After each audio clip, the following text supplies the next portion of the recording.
She only stepped outside for air. Instead, she watched a man die, and the killer watched her back. One witness, one mafia boss, one impossible choice, become his or become a body in the Han River. This is the story of Aurelia Knox, a woman who walked into darkness and found something she never expected to survive. Watch until the end, hit like, and drop your city in the comments. I want to see how far this story travels. The night Aurelia Knox's life ended was a Tuesday. Not dramatically, not with warning signs or omens or the kind of cinematic dread that made sense in retrospect. It was just a Tuesday in late July, the air so thick with humidity that breathing felt like drinking, and the Han River somewhere beyond the city's glow, doing whatever rivers did at midnight when nobody was watching. She was standing in the alley behind Club Sable because the inside of the club had become unbearable. That was the honest reason. Not that she'd tell anyone that. She'd told Marcus, her colleague from the international school where she taught ninth grade English, that she needed air. She'd told herself the same thing, but the truth was simpler and uglier. She felt invisible in there, and the feeling had teeth. Club Sable was the kind of place that existed in every major city if you knew the right people and had the right last name or the right bank account. Aurelia had none of those things. She was there because Marcus had been invited by one of the embassy parents, and Marcus had dragged her along with the logic that she needed to get out more, that she'd been in Seoul for 8 months and still ate dinner alone 4 nights out of 7, and that Atlanta was 10,000 kilometers away and pining for it wasn't going to shrink that distance. He wasn't wrong. She hated that he wasn't wrong. Inside, the music had been too loud and too cold at the same time, bass frequencies rattling her sternum while the air conditioning stripped the warmth from her skin. She'd stood at the bar holding a drink she didn't want, watching people who all seemed to know each other, who spoke in a fluid mix of Korean and English and occasionally French, who laughed at the right moments and touched each other's arms with the ease of people who had never once questioned whether they belonged somewhere. Aurelia knew how to read a room. 8 years of teaching teenagers had made her fluent in social dynamics, in the precise language of who mattered and who didn't, and where the invisible lines were drawn. And the room had told her, politely but firmly, that she was a guest at best, a curiosity at worst. So she'd found a door marked Bisangu, emergency exit, and she'd pushed through it, and the alley had swallowed her. The alley behind Club Sable was narrow and industrial, in the way that service corridors always were. All concrete and drainage grates and the smell of grease from the kitchen exhaust fans that ran even at midnight.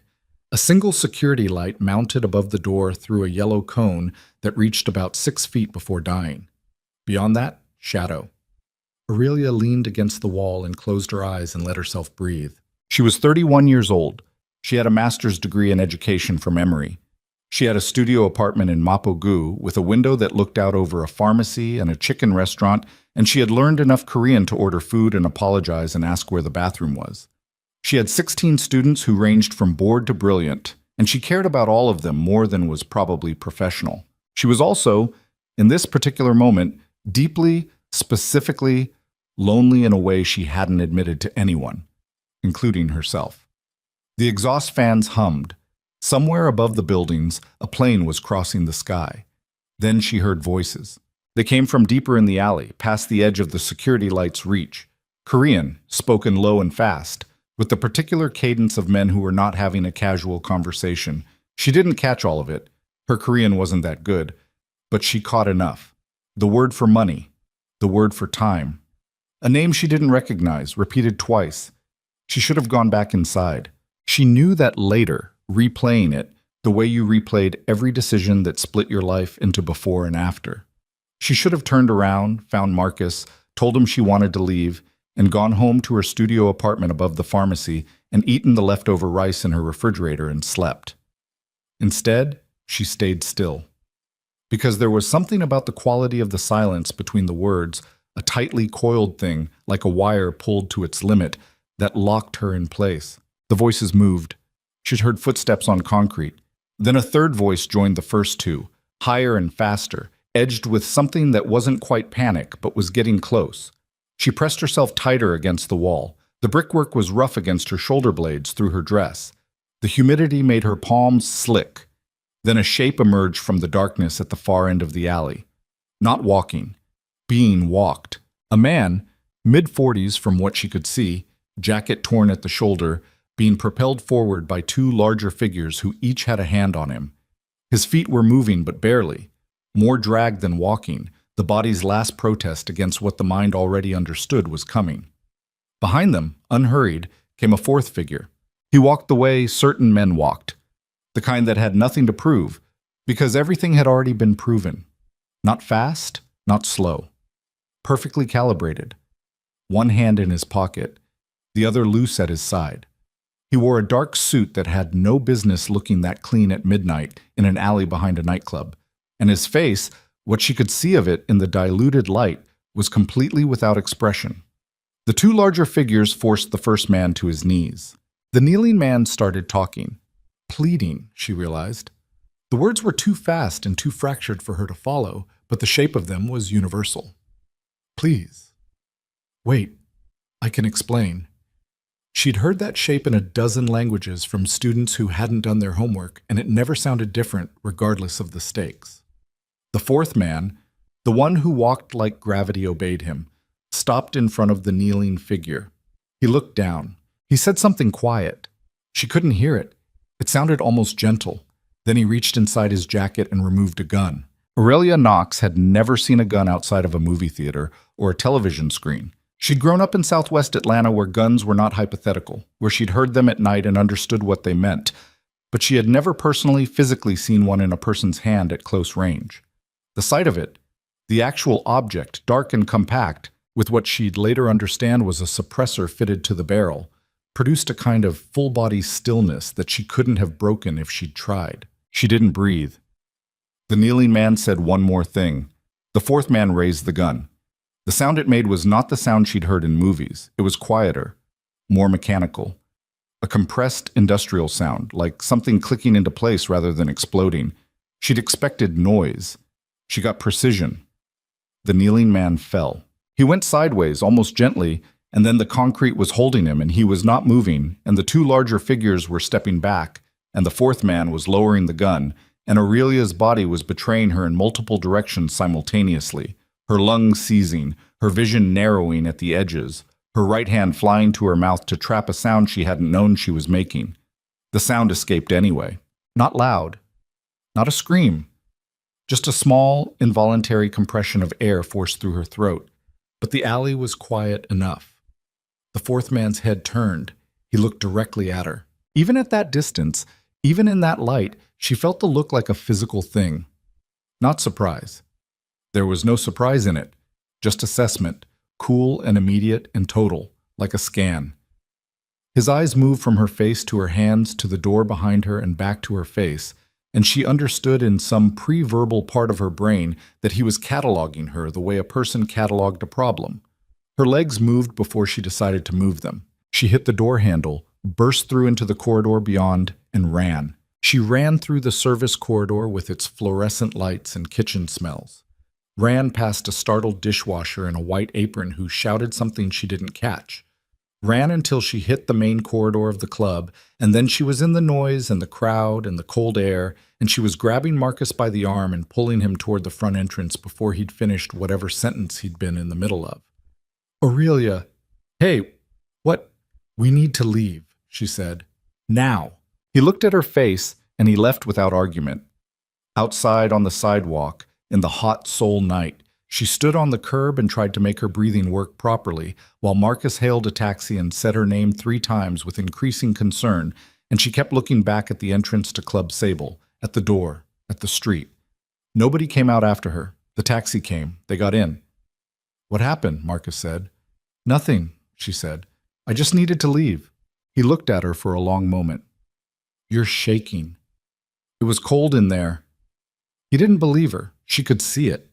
But Marcus, to his credit, had known her long enough to understand the difference between what she'd say and what she'd eventually tell him, and he let it go.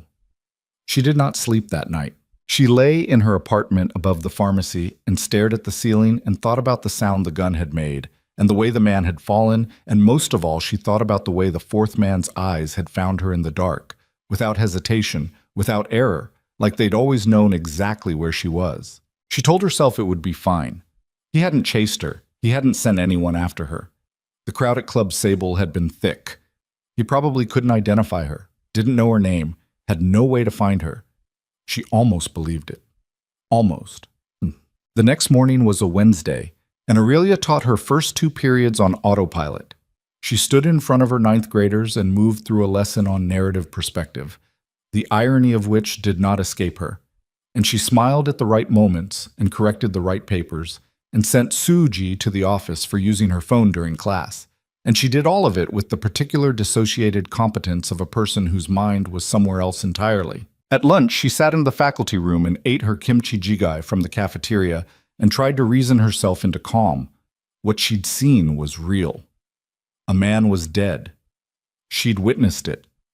The rational, responsible thing, the thing her mother would have told her, the thing every civic class she'd ever sat through had implied, was to go to the police, report it, do her duty. She thought about this for a solid 4 minutes. Then she thought about the 4th man's eyes, about how he'd looked at her, about the quality of that look. Not panicked, not desperate, calculating. A man who panicked after being seen was a man who had something to lose. The 4th man had looked at her the way someone looked at a variable, something to be factored in, managed, resolved. She ate her jjigae and did not go to the police. She told herself it was because she wasn't sure what she'd actually seen, because her Korean wasn't good enough to give a useful statement, because she was a foreign national on a work visa and she didn't fully understand her legal exposure. She told herself a lot of things. The honest version was simpler. She was afraid, and the fear had a specific shape, and the shape was those eyes in the alley. He found her on Thursday. She was at the school's main gate at 4:15, watching the last of her students collect their bags and spill out onto the street when a black car pulled up to the curb. Not flashy. A G-Class, dark, windows tinted to the legal limit. The kind of car that was expensive without advertising it. A man got out of the front passenger seat. Not the 4th man. This one was built like a doorframe, compact and economical with his movements, wearing a suit that was slightly too tight across the shoulders. He said her name. Not a question. A statement. Aurelia Knox. She felt her body understand before her mind caught up. The way the sound of her name in a stranger's mouth felt like a violation. The way her feet went still on the sidewalk. "Who are you?" she said. "Mr. Kang would like to speak with you." "I don't know anyone named Kang." The man looked at her the way people looked at someone saying something they both knew wasn't true. Patient, faintly tired. "Please," he said. It was not quite a request. She looked at the car, at the man, at the street, which was populated enough. Students, parents, a snack cart vendor, a woman walking a small dog. That screaming would have produced witnesses. She calculated this, and she understood from the flatness in the man's expression that he'd calculated it too, and that his calculation had come out differently than hers. She got in the car. They drove for 20 minutes into a part of Seoul she didn't fully know, the kind of neighborhood where money didn't make noise. Old buildings converted to private clubs, streets without convenient public transit, security cameras above every entrance. The car stopped in front of a building with no signage, just clean stone facing and a door that opened before they reached it. She was taken to an elevator, to the top floor, to a room that had 3 walls of glass overlooking the city, and furniture that had been chosen by someone who understood the difference between expensive and tasteful. He was standing at the window with his back to her when she came in. Kang Ji-tai. She knew the name now. The drive had given her time to put things together, fragments she'd heard in the club before she'd stepped outside, references she'd caught from Korean colleagues who'd mentioned the Kang family the way people mentioned weather. Inevitable, potentially dangerous, always present. The syndicate that had existed in Seoul's underworld for 30 years, that had survived 3 administration changes and 2 major police crackdowns, and 1 very public federal investigation that had somehow produced no indictments. He turned around. He was younger than she'd expected. Mid-30s, maybe 36. The suit was different from the night before, lighter, charcoal gray, but the quality of how he occupied it was the same, like the clothes existed to confirm something that was already there rather than to create it. His face was sharp without being severe, jaw, cheekbones, the particular precision of someone who'd grown up knowing they'd be watched. He did not look like a monster. She'd been hoping, on some level, that he would. "Sit down," he said. His English was nearly unaccented. That surprised her, too. "I'd rather stand," she said. Something moved in his expression, not quite amusement, an acknowledgement, maybe, of her position. "Suit yourself," he said. He crossed to the seating area. Low modern couches, a glass table with a tea service on it, and sat with the unhurried ease of someone who had nowhere to be because every room he entered became wherever he needed to be. "You were behind Club Sable Tuesday night," he said. She said nothing. "You saw something you shouldn't have."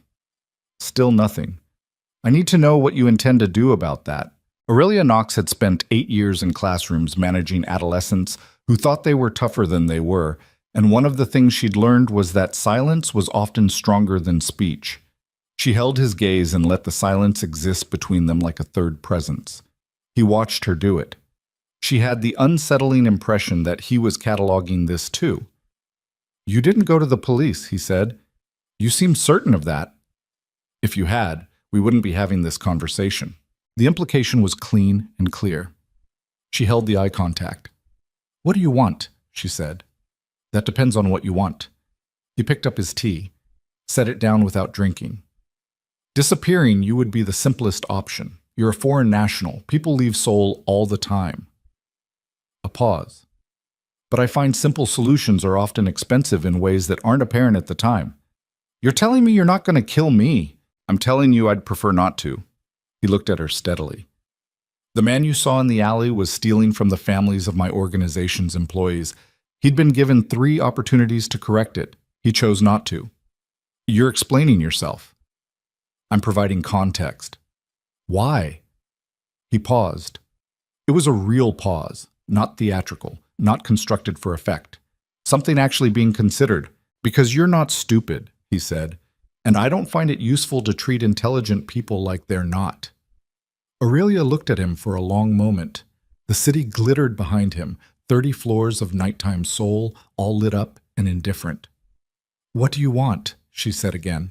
"Your presence," he said, "for a period of time, at certain events, certain meetings.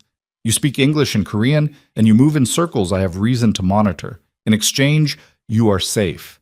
You continue your life, your job, your routine. You are invisible to everyone who would want to use what you saw against me. You want me to spy for you.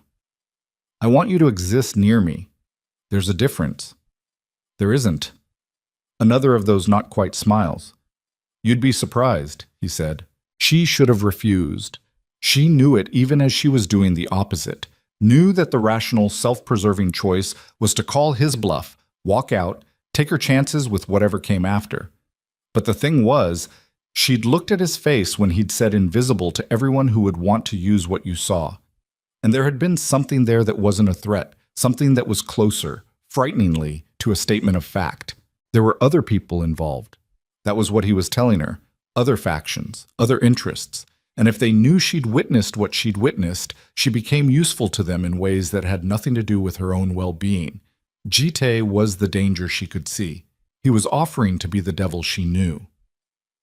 "How long?" she said. "Until it's no longer necessary." That's not an answer. "No," he agreed. "It isn't." She stood in the room with the glass walls and the city behind him, and she thought about her studio apartment and her 16 students and her leftover rice and the life she'd built in 8 months of Seoul, and she made the decision that unmade everything that had come before it. "I'm not quitting my job," she said. "I wouldn't ask you to. I'm not moving into wherever you live. Also not requested. If you want me somewhere and I can't be there, I'm not going to invent excuses. I'll tell you directly." He looked at her. "All right. And I need to know what you're asking me to do before I do it, every time. Not after the fact." He considered this. "Within reason." "No, without condition." The silence held for a moment. "Within reason," he said again, quieter. And something in the way he said it, not backing down but acknowledging the line, told her it was actually a concession. "Fine," she said. She didn't shake his hand. He didn't offer it. She left the way she'd come, in the black car that deposited her 2 blocks from her apartment in Mapogu, and she walked the last distance in the warm night air and stopped in front of the pharmacy and looked up at her window and thought, "What did I just do?" The honest answer was that she didn't know. What she knew was smaller and stranger. That the man with the gun in the alley had spoken to a dying man with something that sounded almost like regret. That he had explained himself to her when explanation wasn't owed. That when she'd pushed back on his terms, he'd bent. Not much, but enough to notice. She didn't know what any of that meant. She went upstairs and ate her leftover rice and did not sleep again for a very long time. The first event was a dinner, 11 days later. A private room at a restaurant in Gangnam that had no menu. You ate what they brought you, 12 courses, and you were grateful because the food was extraordinary and the conversation was the real business anyway. Jitae introduced her as a professional associate, which was vague enough to be meaningless and specific enough to discourage questions. The other men at the table, 4 of them, all Korean, all wearing the particular brand of watchful ease that she was learning to recognize as the mark of men who operated in these circles, regarded her with polite curiosity, and then, taking their cue from Jitae's manner, moved on. She was there to listen. He'd been clear about that. Not to report. He didn't ask her afterward to relay conversations. He just wanted her present. Later, she'd understand why. Her presence changed the room's temperature. Something about a foreign woman at Jitae's table, American, educated, clearly not decorative, produced a calibration in the other men. A performance of legitimacy. An implicit message. This man operates in a world with different rules now. Adjust accordingly. She was a signal. She just didn't know what she was signaling yet. What she knew was that the dinner lasted 3 hours, and the food was extraordinary, and Jitae spoke to her twice. Once to ask if she wanted more of the 5th course, she did, and once to translate a joke one of the other men had made in Korean that apparently didn't survive translation, because when he rendered it in English it was just a fact about fish. And she'd looked at him and said, "That's not funny," and he'd said no. And something had shifted in the space between them, small and almost imperceptible, almost. The drive back to Mapogu, she sat in the rear of the car and thought about that shift and told herself she was imagining things. Over the following weeks, the shape of it settled into something almost routine. She taught her classes. She graded papers.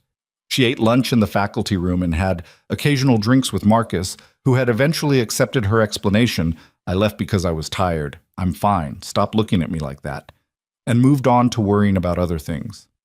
She took the subway and bought groceries and called her mother on Sunday mornings, Atlanta time, and said she was doing great. Seoul was amazing. She was having adventures.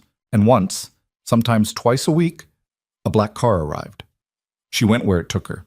Sometimes it was dinners. Sometimes it was events. A gallery opening, a charity function, a private showing at an auction house.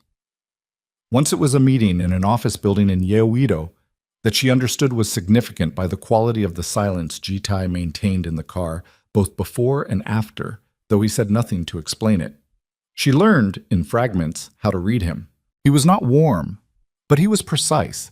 He said what he meant most of the time, and the gap between his words and his intentions was narrower than she'd expected from a man in his position. He didn't flatter her or charm her, which she'd braced for and found she didn't miss. He answered direct questions directly. When he disagreed with something she said, he said so. She found this, against all instinct, easier to trust than the alternative would have been. She also found, against all wisdom, that she was becoming curious about him in ways that had nothing to do with self-preservation. She asked him, 3 weeks in, why his English was so good. He'd looked at her with the expression she was starting to recognize as the one he got when a question was more interesting than he'd expected.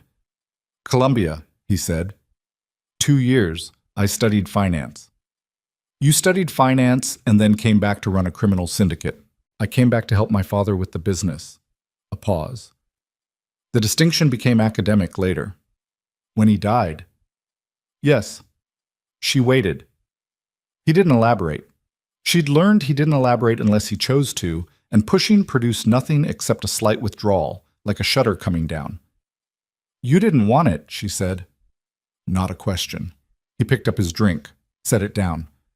Wanting and doing are different categories. That's not an answer. The almost smile. "No," he said. "It isn't." It was the same exchange they'd had that first night, almost word for word. She realized they'd made it into something, a shorthand, a small shared joke, the kind that developed between people who spent time together whether they meant to or not. She drove home that night with her hands quiet in her lap and her mind loud. The fourth week, she pushed. They were in the back of the car, returning from a dinner that had run long, and Jite was looking out the window with the focused blankness he got when he was processing something he wasn't ready to talk about. And Aurelia had a question she'd been holding for 2 weeks, and she decided she was done holding it.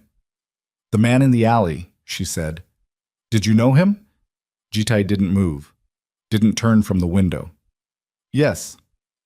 For a long time." "Long enough. Does that make it harder?" She wasn't sure why she was asking.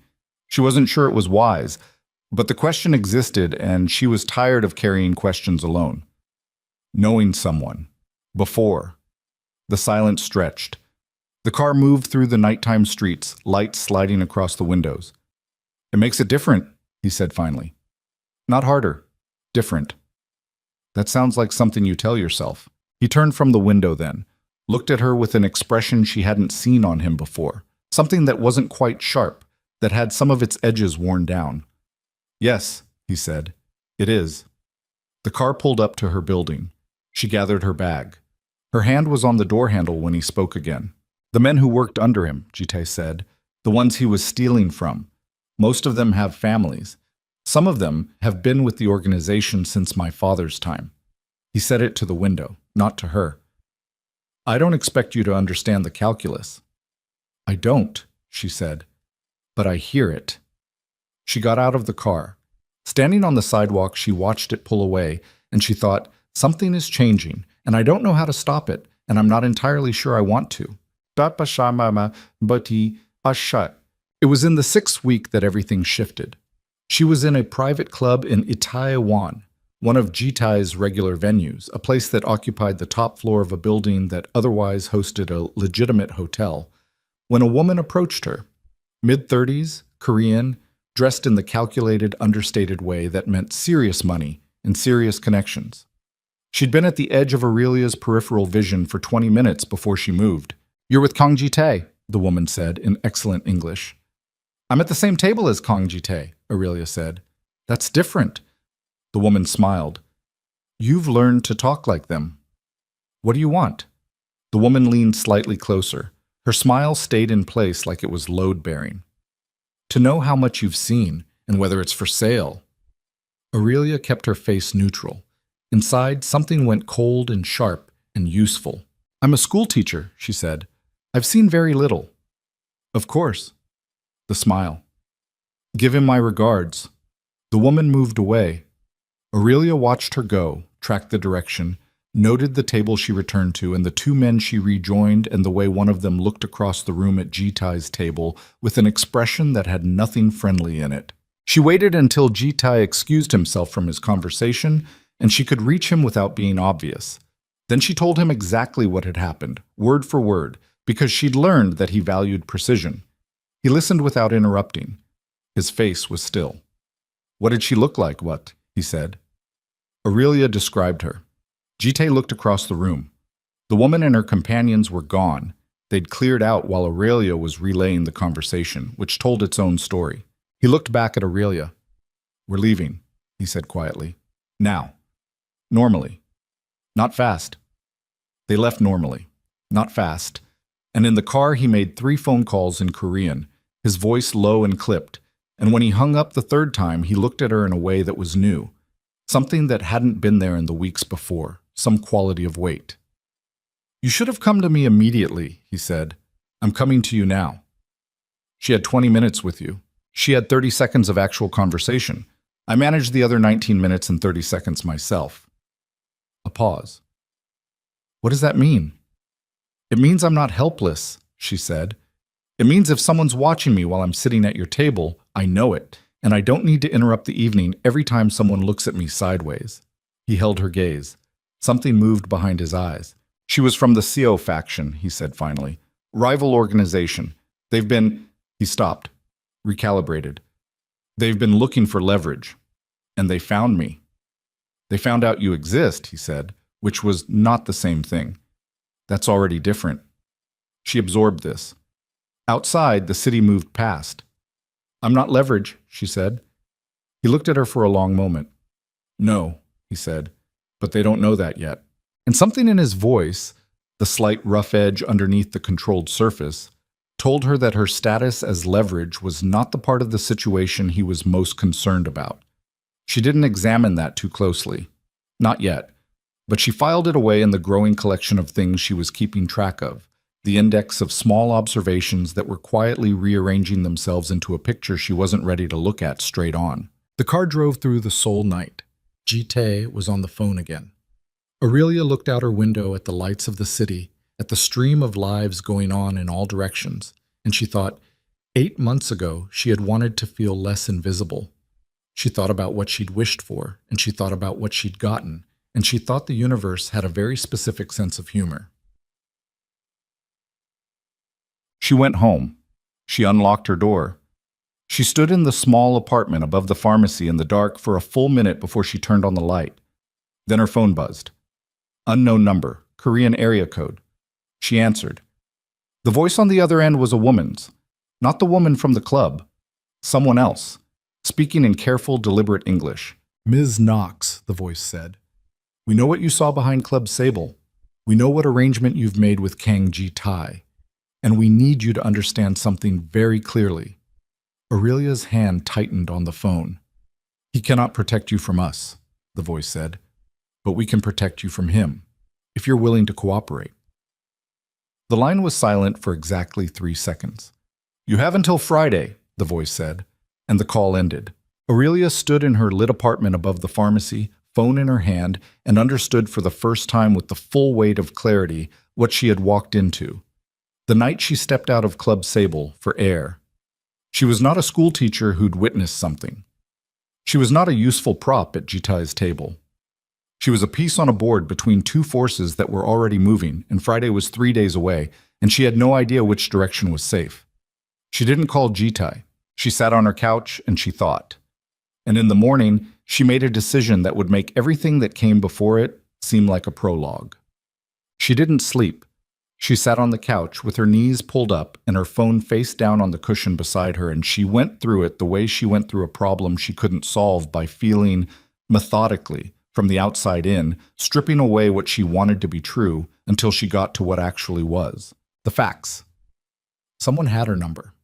Someone knew her name, her arrangement, and the specific night behind Club Sable. That information had a limited number of sources. Ji-tae's people were one. The woman from the Seo faction at the Iriwan Club was another. But the call had come within 40 minutes of her leaving the club, which meant it wasn't a coincidence. It meant the woman hadn't been fishing. She'd already known. The question was how. The secondary question, the one Aurelia kept circling back to, was what she was going to do before Friday. She picked up the phone at 2 in the morning and stared at Ji-tae's contact. He'd put it there himself, 3 weeks ago, simply labeled K, because apparently people like him didn't need more than one initial. And she held it for a long time. Then she put the phone down. Not because she didn't trust him, or not entirely, but because she needed to understand what she was bringing him before she brought it. Walking into that room and handing him a problem she didn't fully understand, yet felt like walking into a job interview and leading with your weaknesses. He would handle it. She didn't doubt that. But the handling would determine things. About her position, about what she was to him, about how much margin she had. And she wasn't ready to let someone else determine those things. Not yet. She made coffee at 2:30 and sat at her small kitchen table with a legal pad and wrote down everything she remembered about the phone call. The voice's cadence, the specific words, the 3-second pause before the deadline. The way the woman had said, he cannot protect you from us. Not, won't. Not isn't able to. Cannot. Present tense. Declarative. Like a known quantity. Whoever was on the phone had no doubt about Ji-tae's limitations, which meant they had information about his operation that his own people might not have.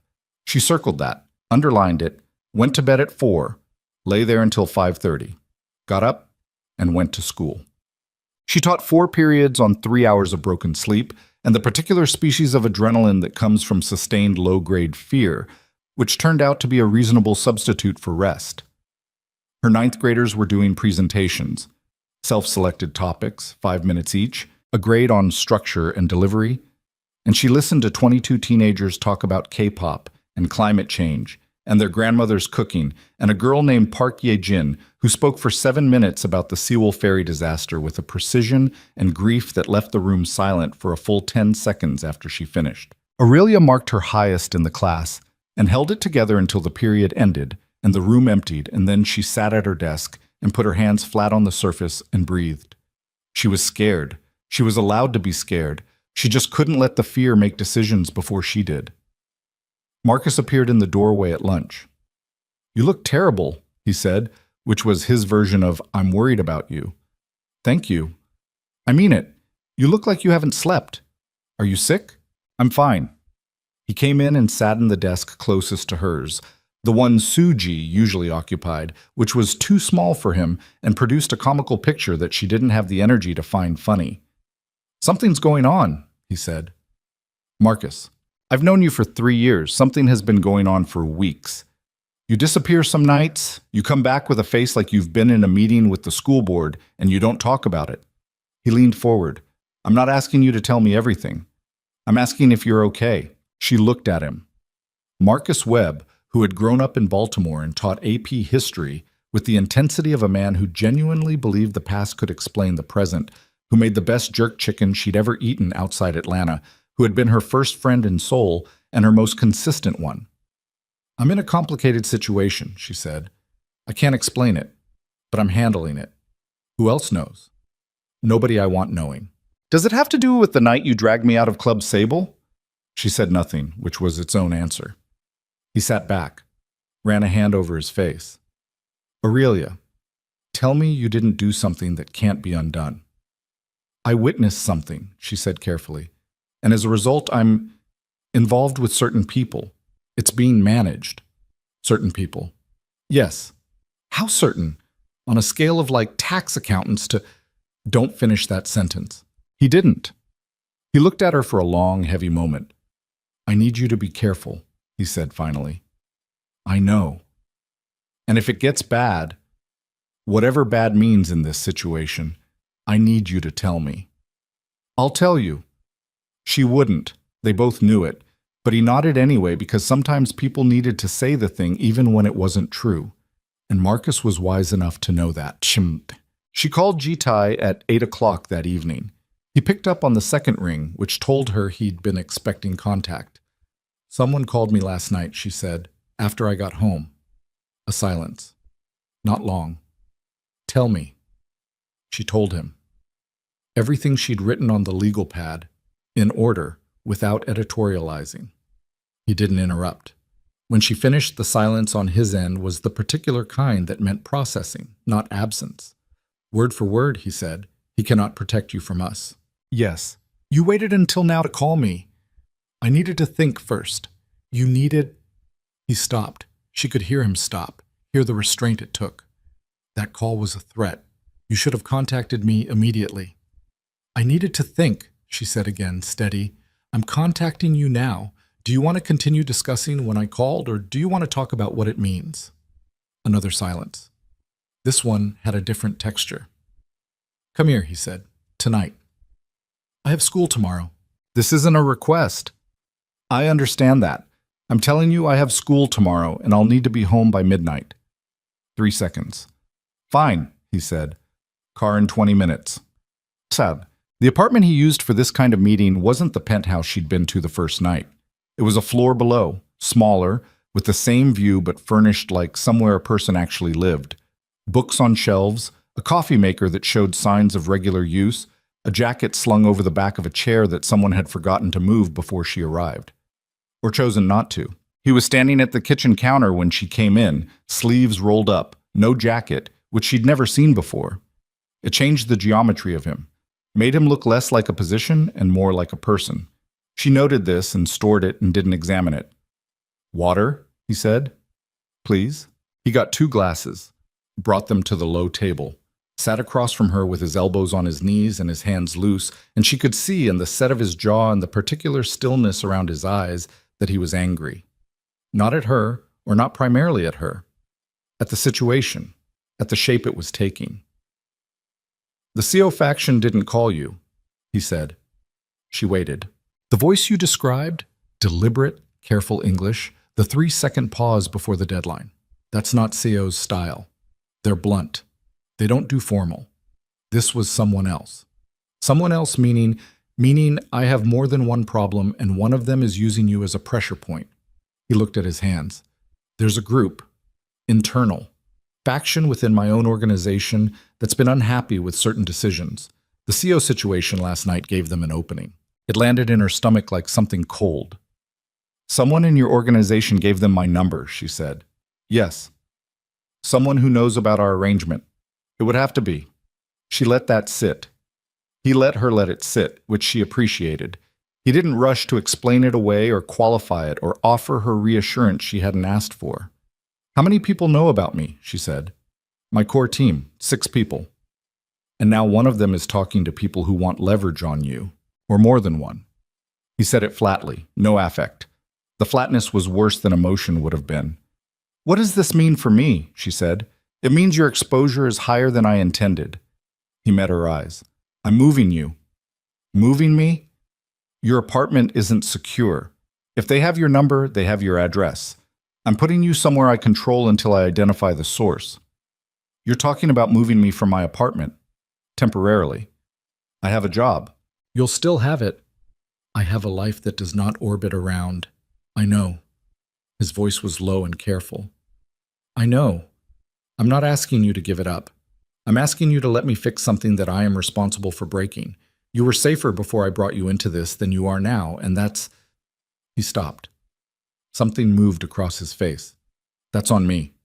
She looked at him for a long moment. She was angry. She recognized it. The specific anger of a person who had made a calculated risk and watched someone else's failure deform the calculation. She'd agreed to his terms because he'd presented them as a known quantity, a manageable shape, and now the shape had changed and she was the one paying for the change. "When?" she said. "Tomorrow night.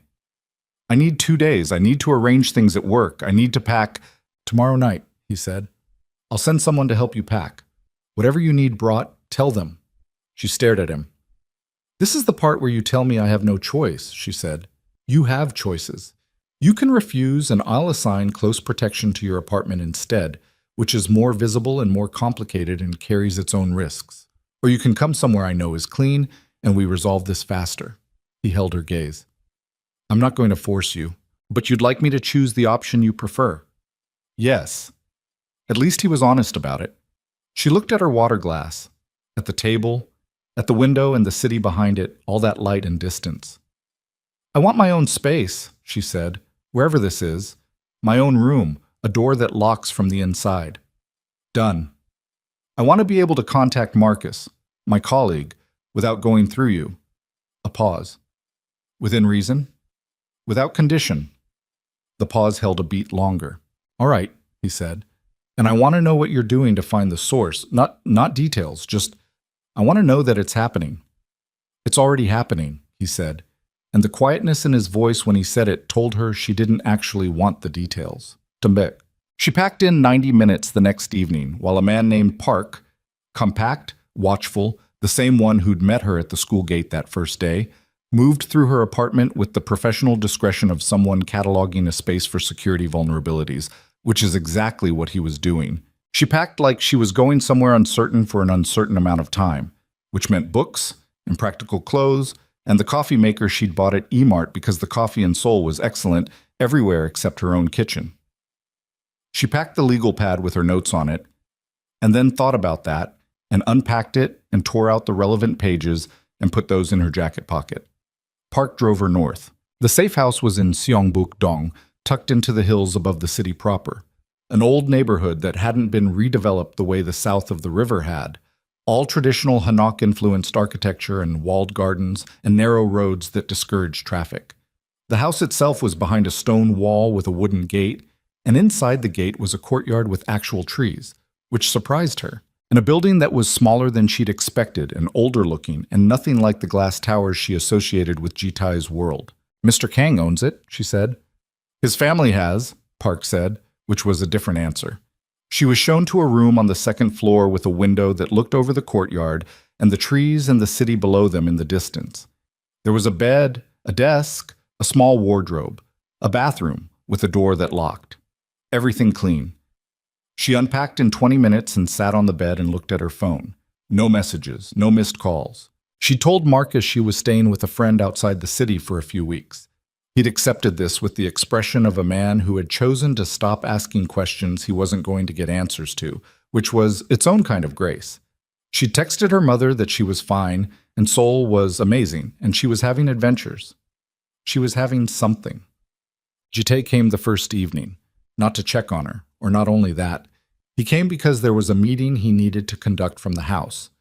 2 of his senior people, a conversation she was not included in, and that took place in the downstairs room with the door closed for an hour and a half, while she sat in the courtyard with a book she wasn't reading.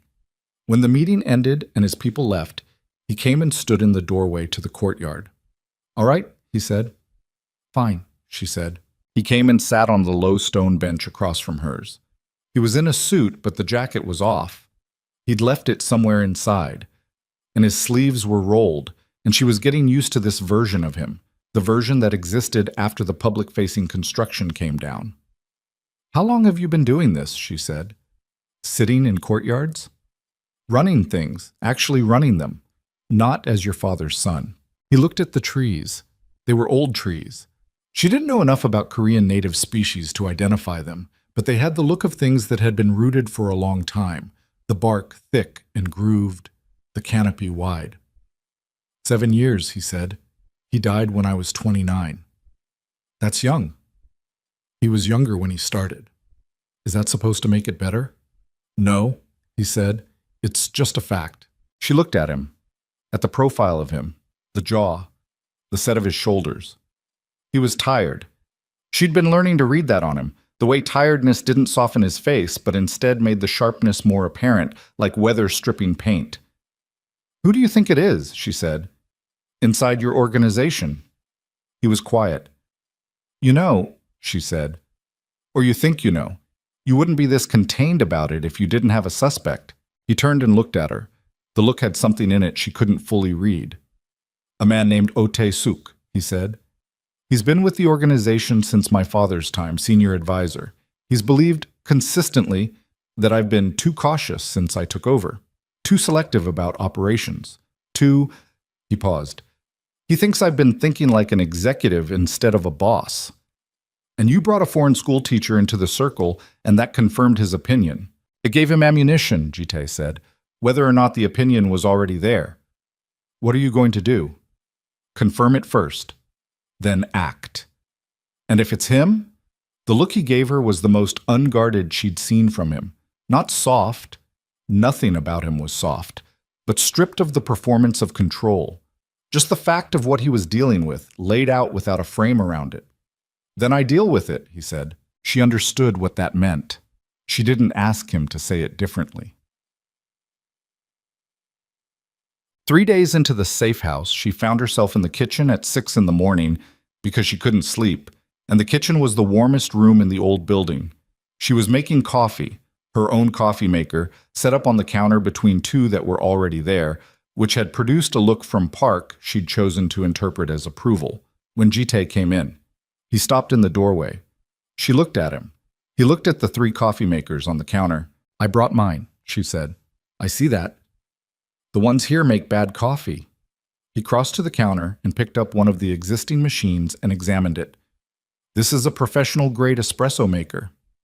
"It makes bad espresso," she said. "Yours or mine?" A pause. "Yours," he said, sitting down at the kitchen table like someone who had decided to commit to this. She made the coffee. She put a cup in front of him and took hers and sat across from him.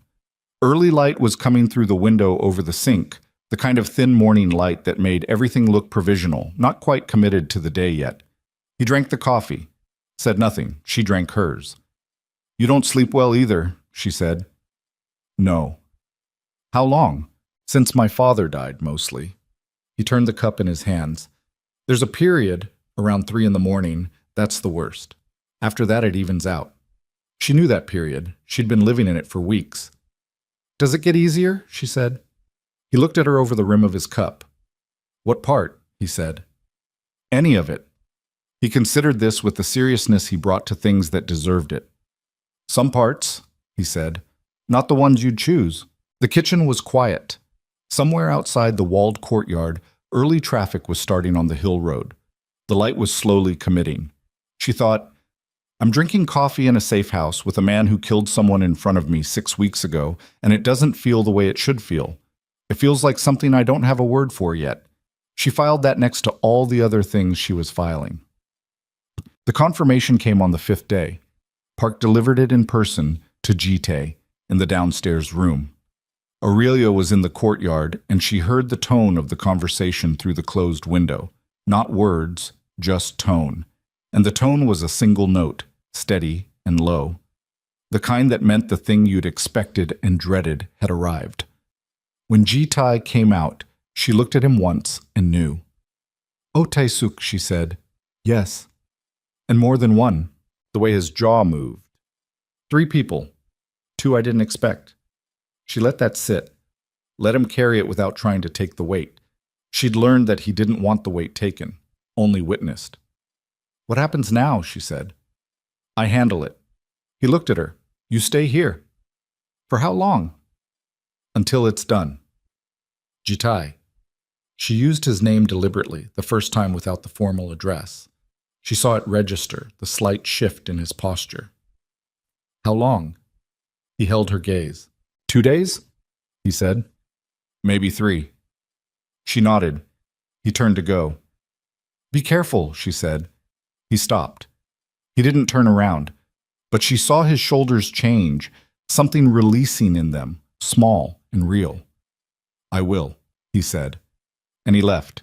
She sat in the courtyard and watched the trees and thought about the 3 people he hadn't expected, and she thought about what it cost a person to trust the wrong ones. And she thought about the morning coffee and the conversation about the 3 a.m. hour and the way he'd said not the ones you'd choose.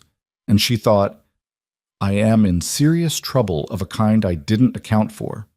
Not the kind with guns, the other kind. The kind she had no protocol for. Holcomb. He didn't come back in 2 days. He didn't come back in 3. Park said nothing useful. He brought meals and checked the perimeter and answered her direct questions with answers that contained no information, which was its own information. On the evening of the 4th day, she heard the gate. She was at her window. She watched Jite cross the courtyard. He was moving differently, not injured, but carrying something. Some invisible weight that had redistributed since she'd last seen him, settled into different places. He looked up. Their eyes met through the window. He looked away first, which had never happened before. She went downstairs. He was in the kitchen, jacket off, standing at the counter with his back to her. When she came in, he didn't turn around. It's done, he said. She stopped in the doorway. All 3? She said. Yes. She waited. Oh, Taesuk was planning a full transfer, Jite said, of leadership, not just information. He'd been in contact with the CO faction for 4 months. He was going to use you as the final piece, proof that I'd compromised the organization through personal attachment. He paused. He wasn't entirely wrong about the attachment. Aurelia held very still. What he got wrong, Jite continued, and now he turned around and his face had the stripped look, the one without the performance layer, was thinking that made me weaker. She looked at him. He looked at her. The CO faction knows the internal threat is resolved, he said. They know O's plan failed, but they also know... He stopped, pressed his mouth together. They know I have a vulnerability. They saw it in how fast I moved you, and how I handled the information leak. They know it's you. The kitchen was very quiet. Which means, she said slowly, which means you are not safer now than you were last week, he said. You are the leverage, not potential leverage, actual.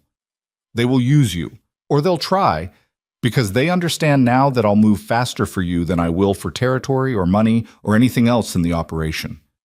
She heard it, all of it. What he was saying and what he wasn't saying, and the gap between them. "When did you understand that?" she said. He looked at her for a long moment.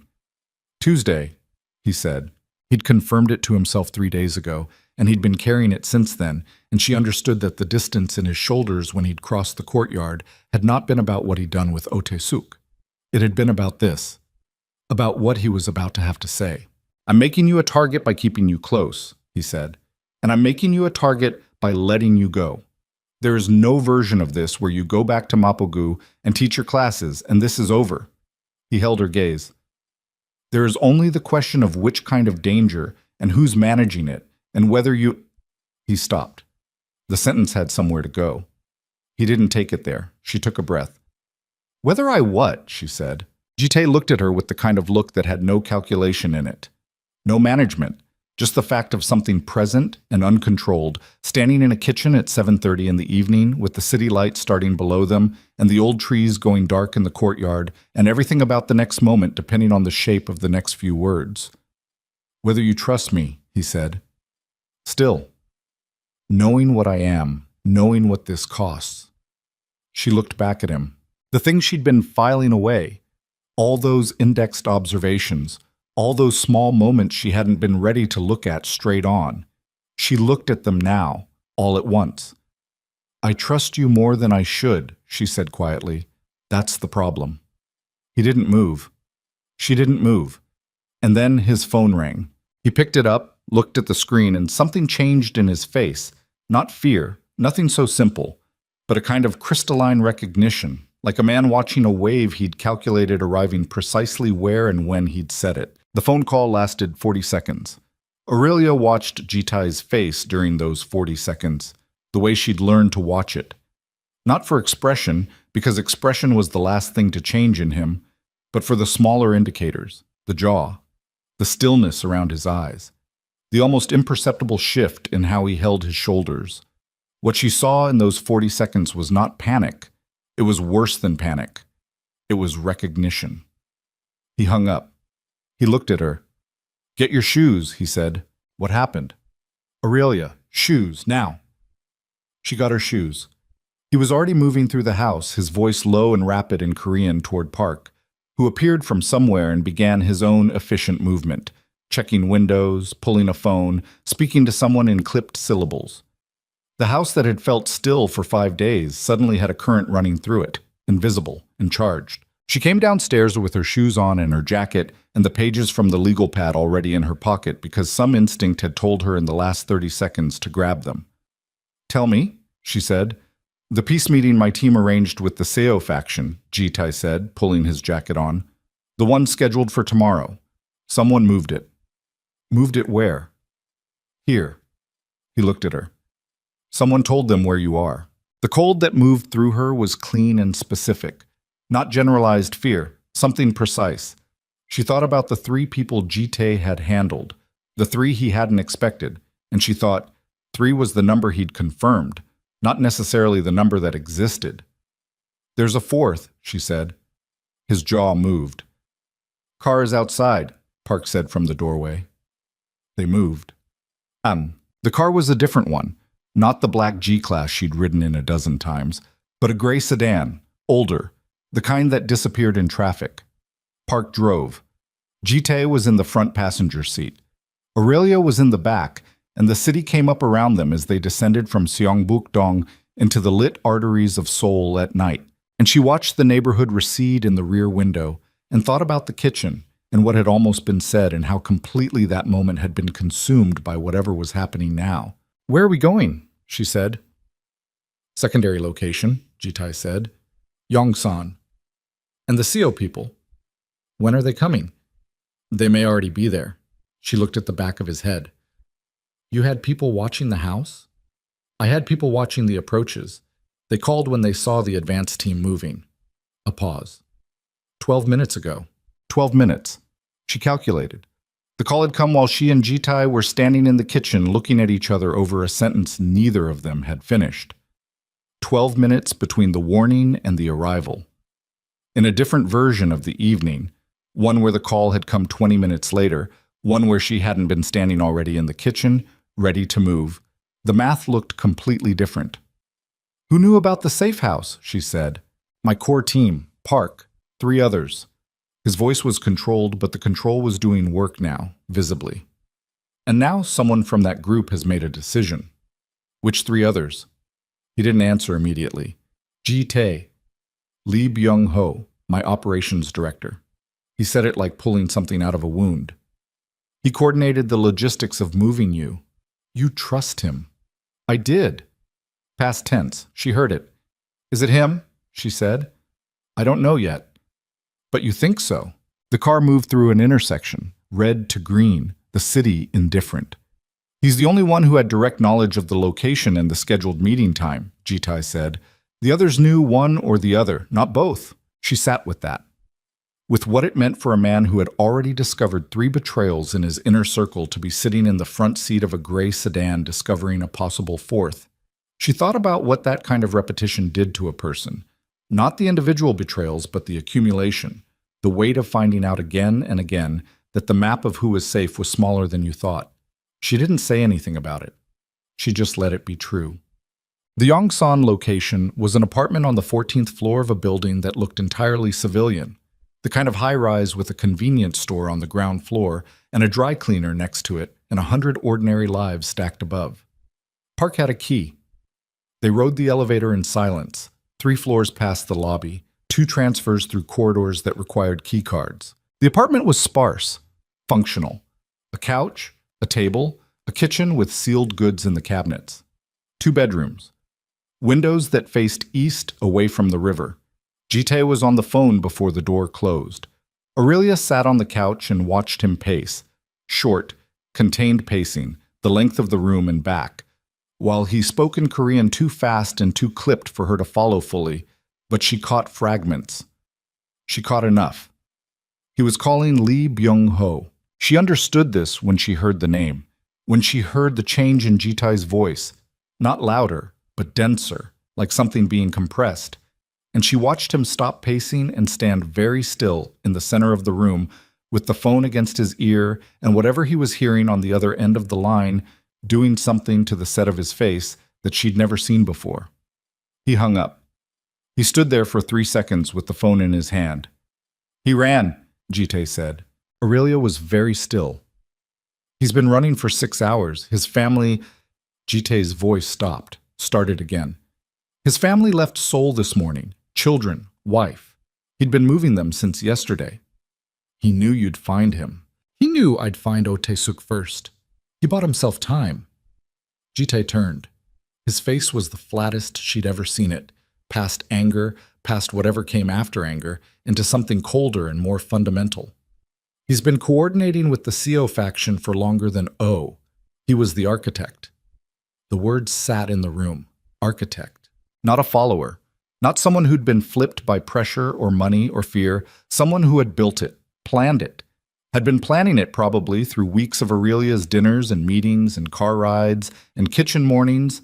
Had been watching the shape of what was developing between her and Ji-tae and incorporating it into a structure designed to bring everything down. She thought about Lee Byung-ho, whom she'd met exactly twice. A compact man in his 40s who had nodded at her with the polite blankness of someone who'd decided she was a temporary phenomenon. She thought about how he'd looked at Ji-tae at those meetings, and she tried to locate, in retrospect, some sign of what was underneath. She couldn't find it. That was the thing about architects. They built from the inside. The peace meeting tomorrow, she said. It was never a peace meeting. Ji-tae looked at her. It was the trap, she said. They were going to offer negotiation and use the location to... She stopped, reframed. That wasn't a trap for you. The safe house was. They wanted you arriving to protect me. Something moved in his face. Yes, he said. They wanted you reactive, off your position, coming to me instead of managing the situation from somewhere you controlled. She heard her own voice doing the thing it did when she was following a logic chain to its end, steady and too fast. Lee built it around the assumption that you would move first for me, that you wouldn't calculate, that you would just move. Ji-tae looked at her for a long time. He wasn't wrong, he said quietly. The apartment was very still. She wanted to say something, several things. She wanted to say that she understood what it cost him to say that. And she wanted to say that the way he'd moved for her wasn't weakness. And she wanted to say the thing that had been sitting in her chest for weeks, taking up space she didn't have. But instead, she said nothing, because the moment wasn't built for it, because the 12 minutes between the warning call and getting out of the safe house were still vibrating through her, and the present required more than the personal. "What do we do now?" she said. He took a breath, let it out slowly. "The meeting still happens," he said. "Tomorrow. Same time, different location, one I control." He moved to the table, stood over it, thinking, "I need the CO people in a room where the variables are mine, not theirs. I need to close this, not the Lee situation that takes longer, but the CO situation, the active threat. You're going to negotiate. I'm going to negotiate from a position that demonstrates Lee's plan failed, that I'm not reactive, that I'm not compromised." He looked at her. "Which means you can't be there." "I understand.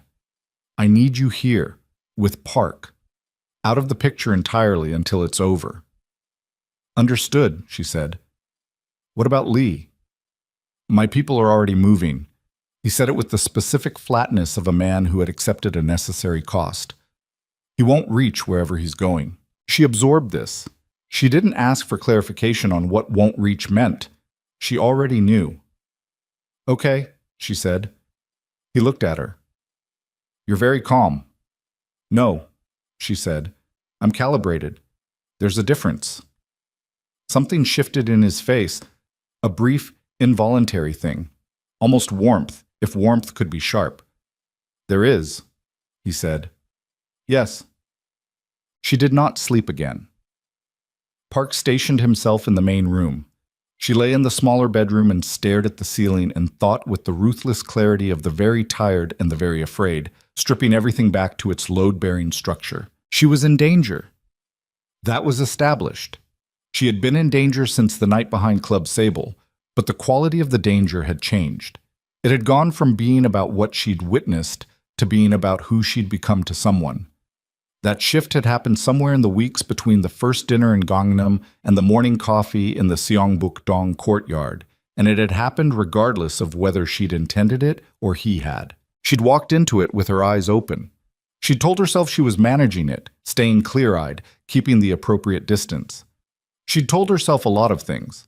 The truth was simpler and less comfortable. She had stopped being afraid of Kang Ji-tae at some point she couldn't precisely identify. And in the space where the fear had been, something else had moved in without asking permission. She pressed her hands flat on the mattress and looked at the ceiling. The city hummed below her. Somewhere in it, Ji-tae was managing the geometry of forces she only partially understood, and in the morning he would walk into a room with the CO faction and try to close something that Lee Byung-ho's plan had been designed to leave permanently open. She thought, be careful. She thought it at the ceiling because there was nowhere else to put it. Morning came. Park made coffee. Not as good as hers, which was in the kitchen of the Seongbuk-dong house they'd left without her machine, a loss she chose not to examine. And they sat at the table in the apartment, and he told her, in his careful, economic way, that Mr. Kong had left at 6 a.m. and expected to conclude the meeting by noon. "And if it doesn't conclude by noon," she said. "Then it takes longer," Park said, without irony. She looked at him. Park, who had been present for most of the significant moments of the last 6 weeks, who had driven and guarded and appeared in doorways and disappeared again with the unobtrusive precision of someone who understood his function perfectly. She'd spent 6 weeks seeing through him the way you saw through furniture that served its purpose. Now she looked at him directly. "How long have you been with him?" she said. Park considered whether to answer, decided to. 11 years, he said, since before his father died. "Yes." "Do you think he's going to be all right today?" Park looked at her.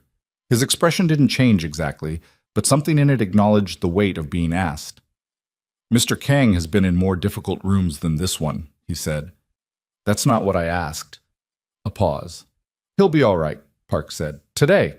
The qualifier sat there. Today. Not the whole of it.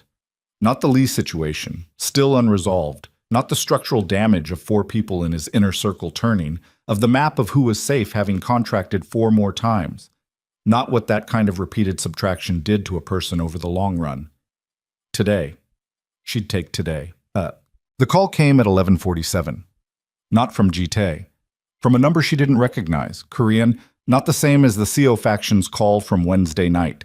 She looked at it for 2 rings, while Park watched her from across the table. She answered. Ms. Knox, male voice this time, Korean accent, English precise and deliberate. We know where you are. Her hand tightened on the phone. She kept her face still. Then you know I'm not alone, she said. Park Sung-jin.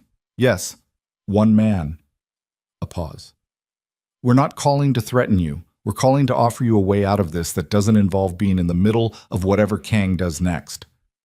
I'm listening, she said, because listening was not agreeing, and she needed to hear the shape of it. The peace meeting is not going as planned, the voice said. Your Kang Ji-tae is, as we expected, more composed than we calculated. He will probably walk out of that room with an agreement that costs him less than it should. A pause. What he will not walk out of is the problem we've created inside his organization. Lee Byung-ho is gone. 3 senior people are gone. The internal structure is compromised in ways that a successful meeting today does not fix. What's your offer? She said. Leave. Now. We provide transport. You go wherever you want. Atlanta, anywhere. This stops being your problem. The voice was measured, reasonable, the voice of someone presenting a business proposition. Kang's attachment to you has cost him more than he'll admit.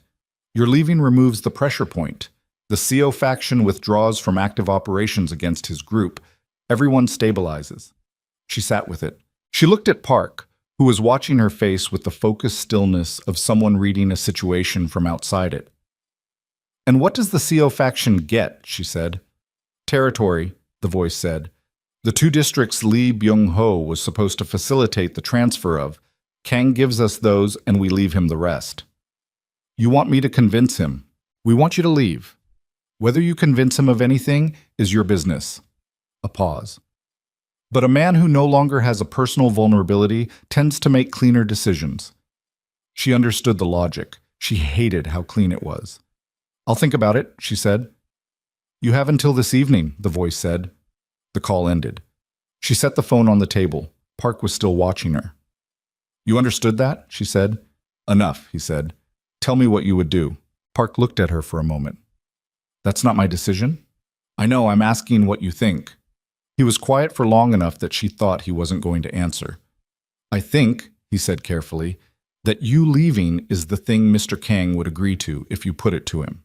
To protect you. He looked at his hands. And I think he would be wrong to agree to it, and he would know that, and he would agree to it anyway. She looked at him. Because he wouldn't be thinking clearly, she said. Because some calculations people make accurately for everyone but themselves, Park said.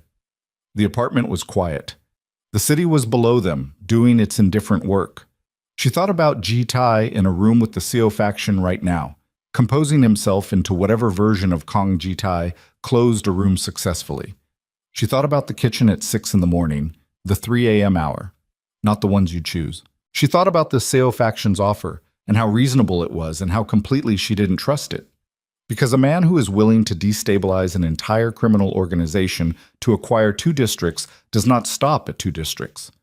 And a pressure point you remove in the visible sense does not disappear. It just becomes the shape of an absence, which is its own kind of leverage. She would still be used, just from farther away. And Ji-tae would be left with a hollowed-out organization, 4 vacancies in his inner circle, a structural wound that Lee Byung-ho had spent months designing, and the particular kind of isolation that came from losing people one by one until the circle was small enough to be dangerous. She sat with all of this. Then her phone buzzed again.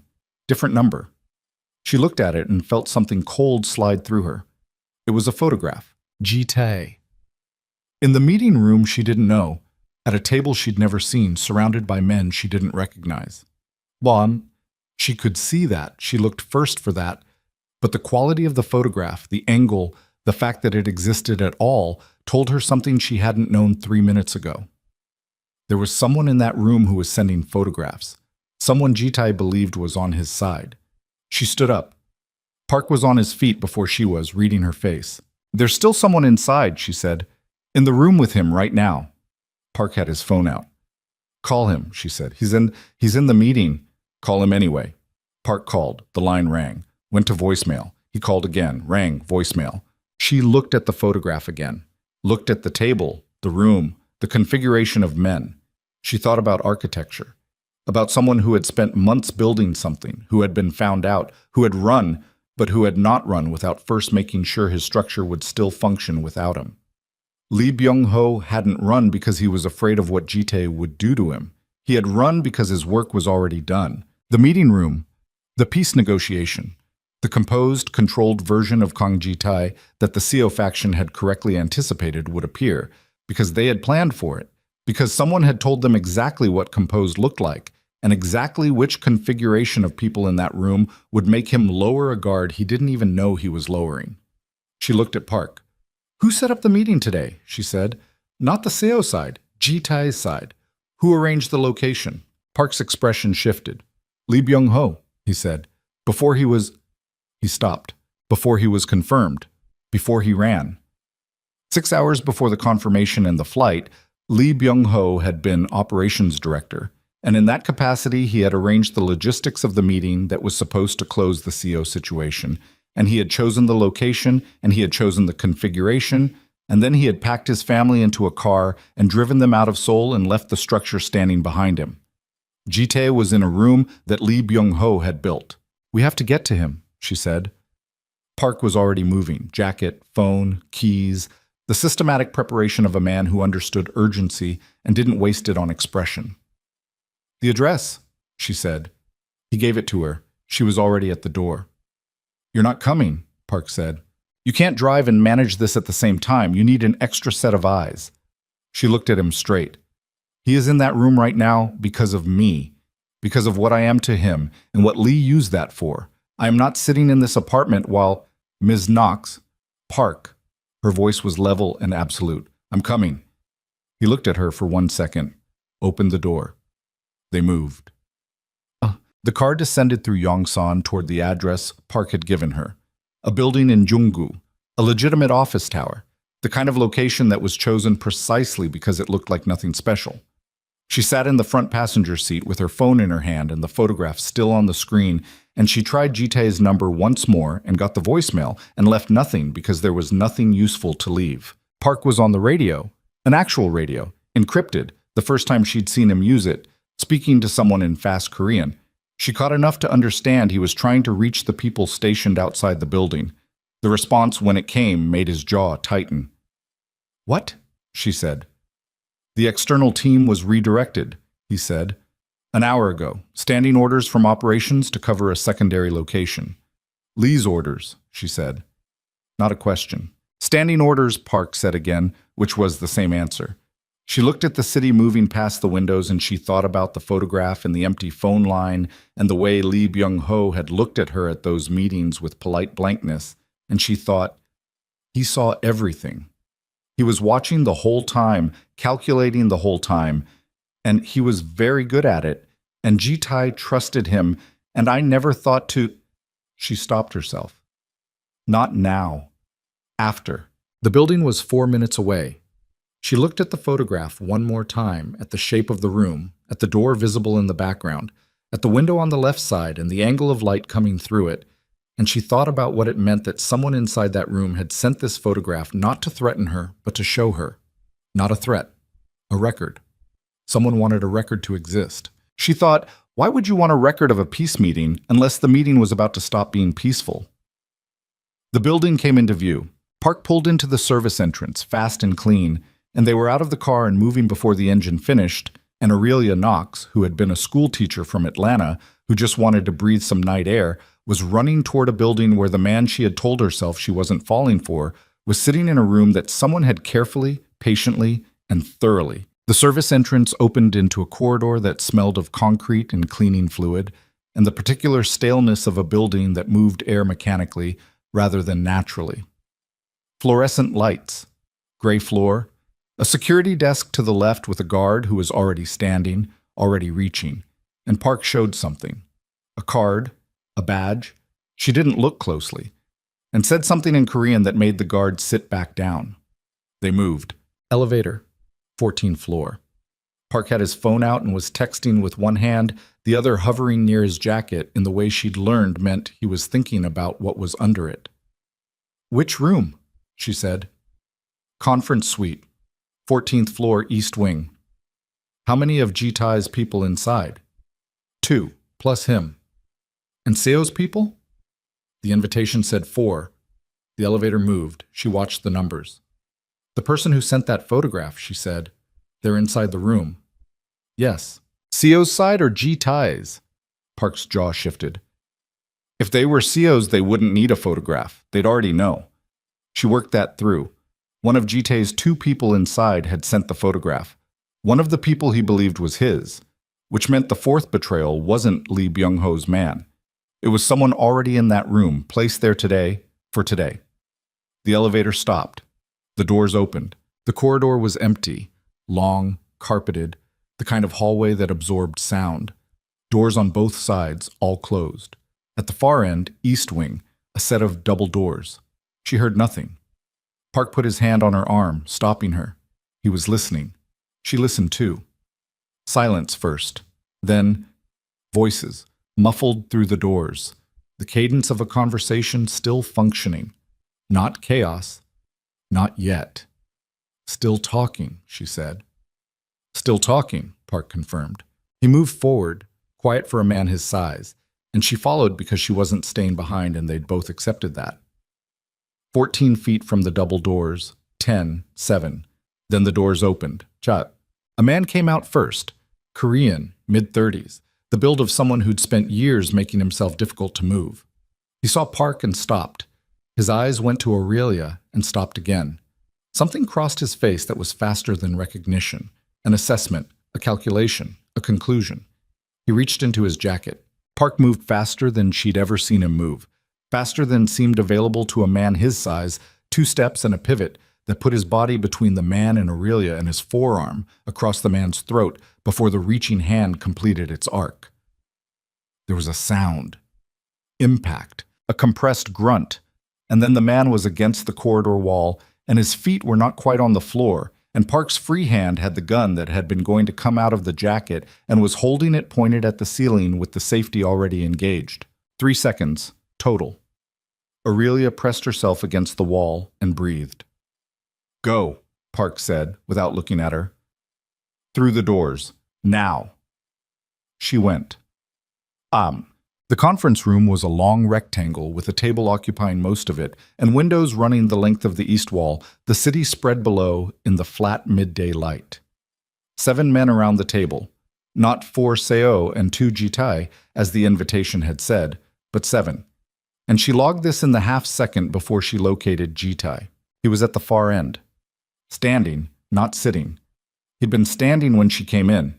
She could tell by the angle of his weight, the chair pushed back, the configuration of everyone else in the room reorienting toward him.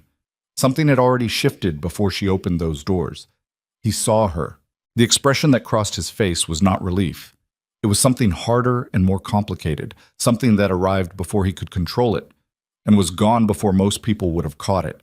But she caught it because she'd learned to read the things that preceded his control. Across the table from him, a man she didn't know, late 50s, heavy, the settled weight of someone who'd been powerful long enough that authority had become physical, was watching Aurelia's entrance with a stillness that was more dangerous than movement. This was Seo. She knew it without being told. The way he occupied the head of his side of the table. The way the other men around him organized themselves subtly in relation to his position. "Ms. Knox," Seo said, in English that was accented but precise, "we did not expect you here." "Clearly," she said. She moved into the room. Jitai's eyes tracked her. She could feel them. But she didn't look at him yet, because looking at him would tell everyone in the room something about the architecture of what was between them, and she needed 30 more seconds before she could afford that. "Sit down," Seo said. "I'm fine standing." That was not a suggestion. I understood what it was. She stopped at the midpoint of the table, equidistant from both ends. "You sent me a photograph of this room 20 minutes ago." Seo looked at her without inflection.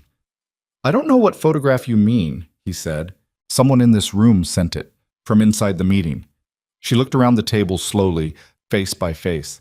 Someone wanted me to see that this meeting was happening, to see the configuration of it, to come here. She let her eyes settle. Which means someone wanted a variable introduced that you hadn't planned for. A silence. Jite spoke. Aurelia. His voice was level and careful. Leave the room. No.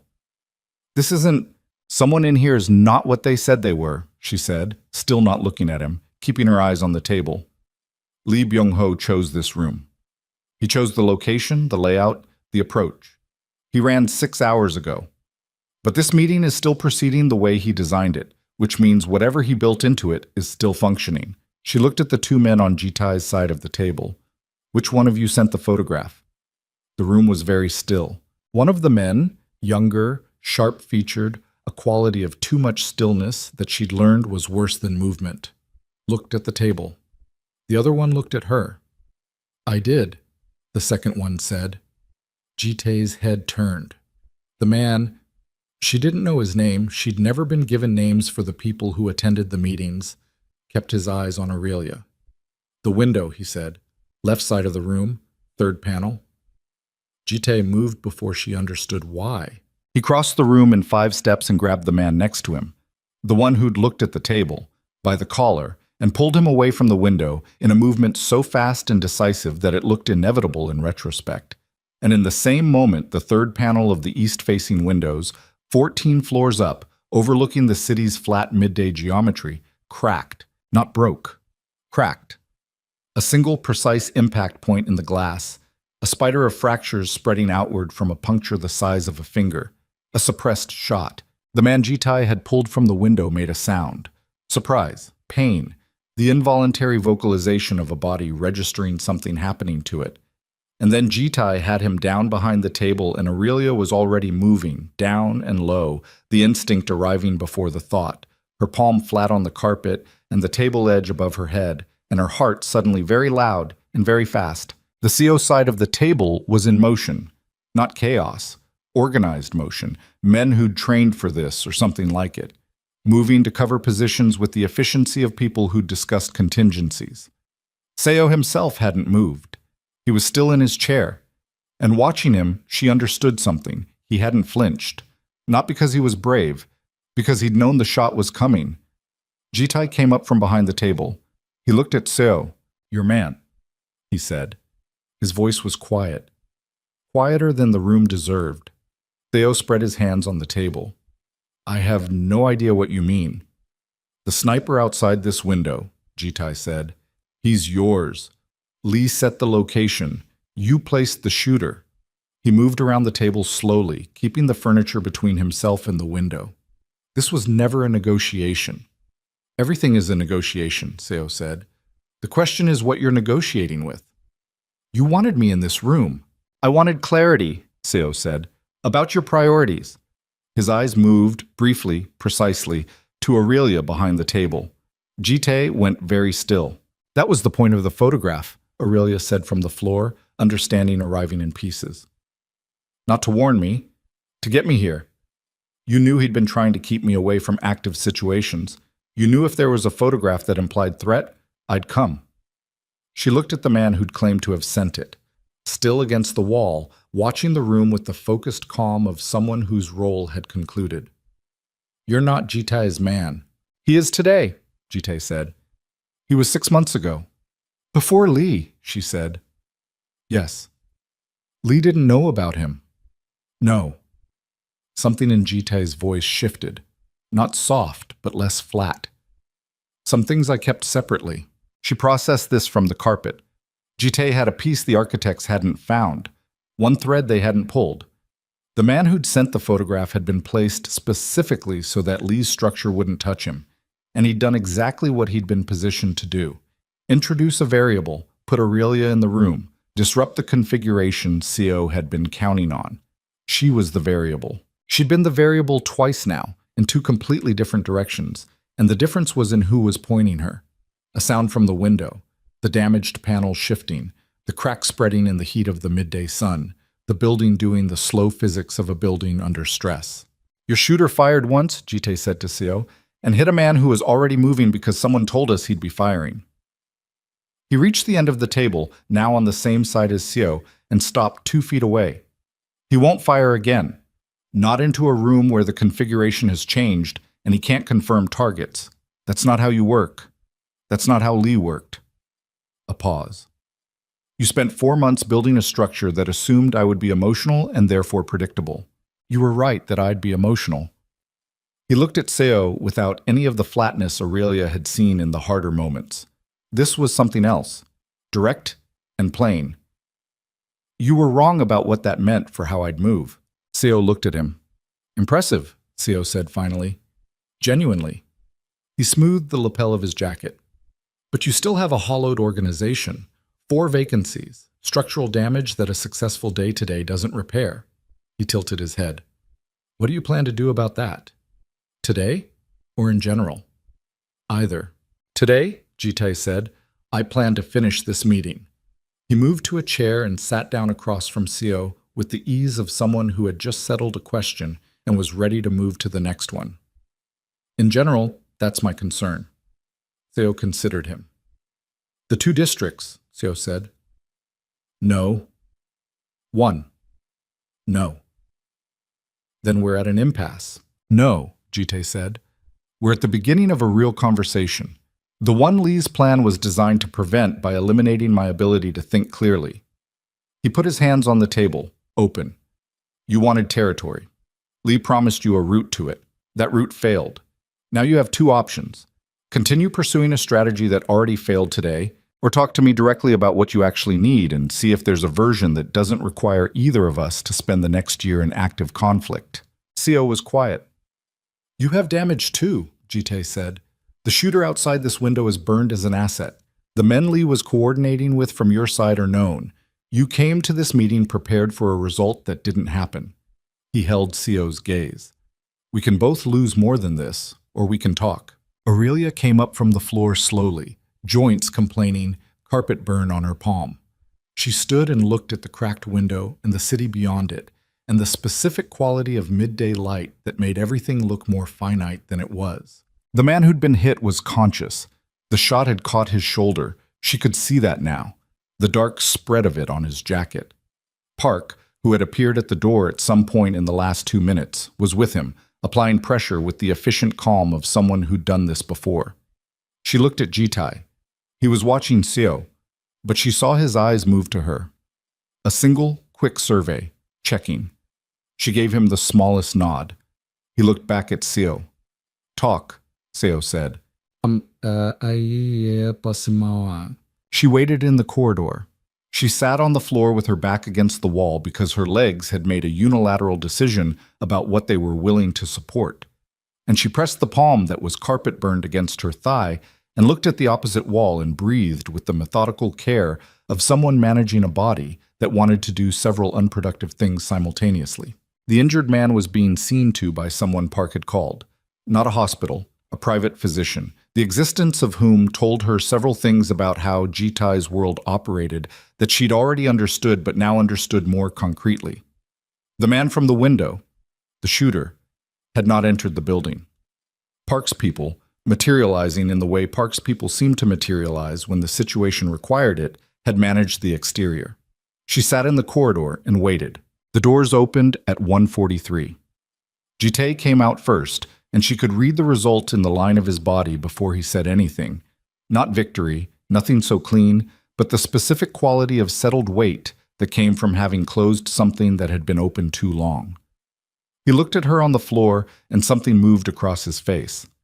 Can you stand? He said. Give me a moment, she said. I'm deciding. He crouched down in front of her, suit jacket, still immaculate somehow, which continued to seem physically improbable. He looked at her palm, at the carpet burn, at her face. You shouldn't have come, he said. The man who sent the photograph wasn't going to do it alone. He needed me in the room. I know. That's why I had him send it. She looked at him. He held her gaze. You planned for me to come, she said. I planned for the possibility. He paused. I hoped you wouldn't. I prepared for the case that you would. You used me. I gave you information and trusted you'd use it the way you always do. He said it quietly. I was right. She sat with that, with the multiple layers of it, being used and being trusted, and the fact that those two things in this particular context were not mutually exclusive, that there was a version of it that was manipulative and a version that was something closer to, she didn't have a perfect word for it, faith. The man who got shot, she said. He knew the risk. Is he going to be all right? Yes. A pause. It was his shoulder. He'll have a difficult few weeks. She looked at Jitai. At his face, 2 feet from hers, crouched on the floor of a corporate corridor, outside a room where someone had just tried to kill him. You moved me, she said, away from the window, before the shot. I heard something, he said. Vibration in the glass. You heard it, and you moved the man next to you first. He didn't answer. You moved him before you moved to cover, she said. You prioritized. He was in the line, Jitai said. I was not. You didn't know that when you moved. A silence. No, he said. I didn't. She thought about the sniper's laser on a person in that room. She thought about what Jitai had thrown himself toward and what he'd thrown himself in front of. And she thought about what Seo had said about clarity, about priorities. And she thought that Seo had understood something about Kong Jitai that Jitai had perhaps not finished understanding about himself. Seo got what he came for, she said. Not territory. He knows where your priorities are now. He's seen it. Yes. Does that worry you? Jitai looked at her for a long moment. It clarifies things, he said. How? It means the calculation is changed, he said. What I'm protecting, what I'm willing to lose, and what I'm not. He looked at his hands briefly. I've been managing this organization for 7 years by being the person who could make every calculation clearly because nothing was more important than the organization itself. He looked back at her. That's no longer accurate. The corridor was empty except for them. Aurelia Knox, school teacher, witness, variable, pressure point, sat on the floor of a 14th floor hallway and looked at a man who had just told her, in his specific and precise way, that she had displaced an entire criminal empire from the top of his priorities. And she felt something very large and very complicated happening in her chest. Jitai, she said. I know, he said. I know what it means. I know what it costs you. He held her gaze. I'm not asking you to. Help me up, she said. He stood, extended his hand. She took it, and he pulled her to her feet, and they stood very close in the empty corridor, his hand still around hers, and she looked at him directly. You took a bullet for someone, she said. In that room. You moved without calculating. I calculated. In the time it takes to cross a room? You calculated? Quickly, he said. She looked at him. He looked back. Neither of them moved. The organization, she said. What Lee broke. What this costs. Your people know now that you moved the way you moved today. Yes. Some of them will see weakness. Some already do. And the rest? He was quiet for a moment. The rest saw something else, he said. She thought about Park, 11 years. About the man who'd sent the photograph, positioned 6 months ago and held in reserve. About the quality of loyalty that looked different from the kind Lee Byung-ho had performed. Quieter, less visible, built without announcement. What did Seo agree to? She said. A boundary, Jitai said. Specific and defined. No territory changes. A boundary of operations. His side, my side. A 2-year period of no active movement against either. 2 years. Long enough to repair the internal structure. Long enough to... He stopped. Long enough for what? She said. He looked at her. To make different decisions, he said, about what the organization is, what I want it to be. He said it carefully, like something being handled that could break. I've been running it the way my father ran it because that was the shape of it when I inherited it, and changing the shape takes time and costs things I wasn't prepared to cost. A pause. I'm more prepared now. She heard what was under it. She'd gotten good at that. How different, she said. That's a longer conversation, he said. I know. She looked at their hands, still connected. We should probably have it somewhere that isn't a hallway. Something happened in his face. Slow, real, the kind of thing that didn't get constructed. Yes, he said. We should. Park appeared at the elevator. He looked at them, looked at their hands. looked away with the diplomatic efficiency of a man who had perfected the art of selective sight over 11 years. "Car's ready," he said. Aurelia looked at Jite one more time. The man in front of her was not the figure she'd seen in the alley behind Club Sable. That man had been defined entirely by what he controlled. This one still controlled things. She had no illusions about what he was, about the weight and cost of it. But there was something else present now, visible in the way he held himself in the corridor, in the way he'd moved in that room, in the word different, and what he'd meant when he'd said it. She didn't know what came next. She knew the organization was damaged, and the 2-year boundary was a bandage on something structural, and Lee Byung-ho was still out there somewhere, and Jitae had 4 vacancies in his circle, and a reputation for attachment that Seo was already cataloging. She knew all of that. She also knew that her hand was still in his, and she hadn't moved it. They walked to the elevator. Park pressed the button. The doors opened, and Jitae's phone rang. He looked at the screen. His face went completely flat, the kind of flat she'd only seen once before, when Park had confirmed Otesuk, and she understood before he said a word that whatever was on that screen was not the end of something. It was the beginning of... The phone call lasted 90 seconds. Aurelia watched Jitae's face during all of them. She'd gotten good at this, reading the things that preceded his control, the small shifts that happened before the construction went up. What she saw in those 90 seconds was not the flatness of processing, not the weight of another betrayal. It was something older, something that had been waiting. He hung up. He looked at Park. "Lee," he said. Park was very still. "They found him," Jitae said. "Incheon. He was trying to move through the port." He looked at the elevator doors, at their reflection in the brushed steel. "He's asking to speak to me directly. Before." The word sat in the air without its ending. They all understood what came after before. "Don't," Aurelia said. He looked at her. "Whatever he wants to say, it's designed to do something to you. That's what he does. He builds things." She held his gaze. "You don't need to give him the last word." Jitae was quiet for a moment. "I know," he said, "but you're going to anyway." "Yes." She looked at him, at the set of his jaw and the particular quality of his stillness that she'd learned meant a decision was not a decision anymore. It had already become a fact. "Then I'm coming," she said. "Aurelia, you took a bullet for someone today. You walked into a room Lee built. You have spent months carrying things you didn't choose and handling them the way you thought you had to." She said it quietly, without heat. "Let someone stand next to you for the last one." The elevator doors were still open, waiting. Park looked at the ceiling with the focused attention of a man examining architecture. Jitae looked at her for a long time. "All right," he said. "Dosetsu." Incheon was 40 minutes from the city, the highway running flat and wide past the Han River's mouth and out toward the coast. They drove in the gray sedan, Park at the wheel, and the midday light was shifting toward afternoon, the sky doing the slow work of changing its mind about the weather. Jitae said almost nothing for the first 20 minutes.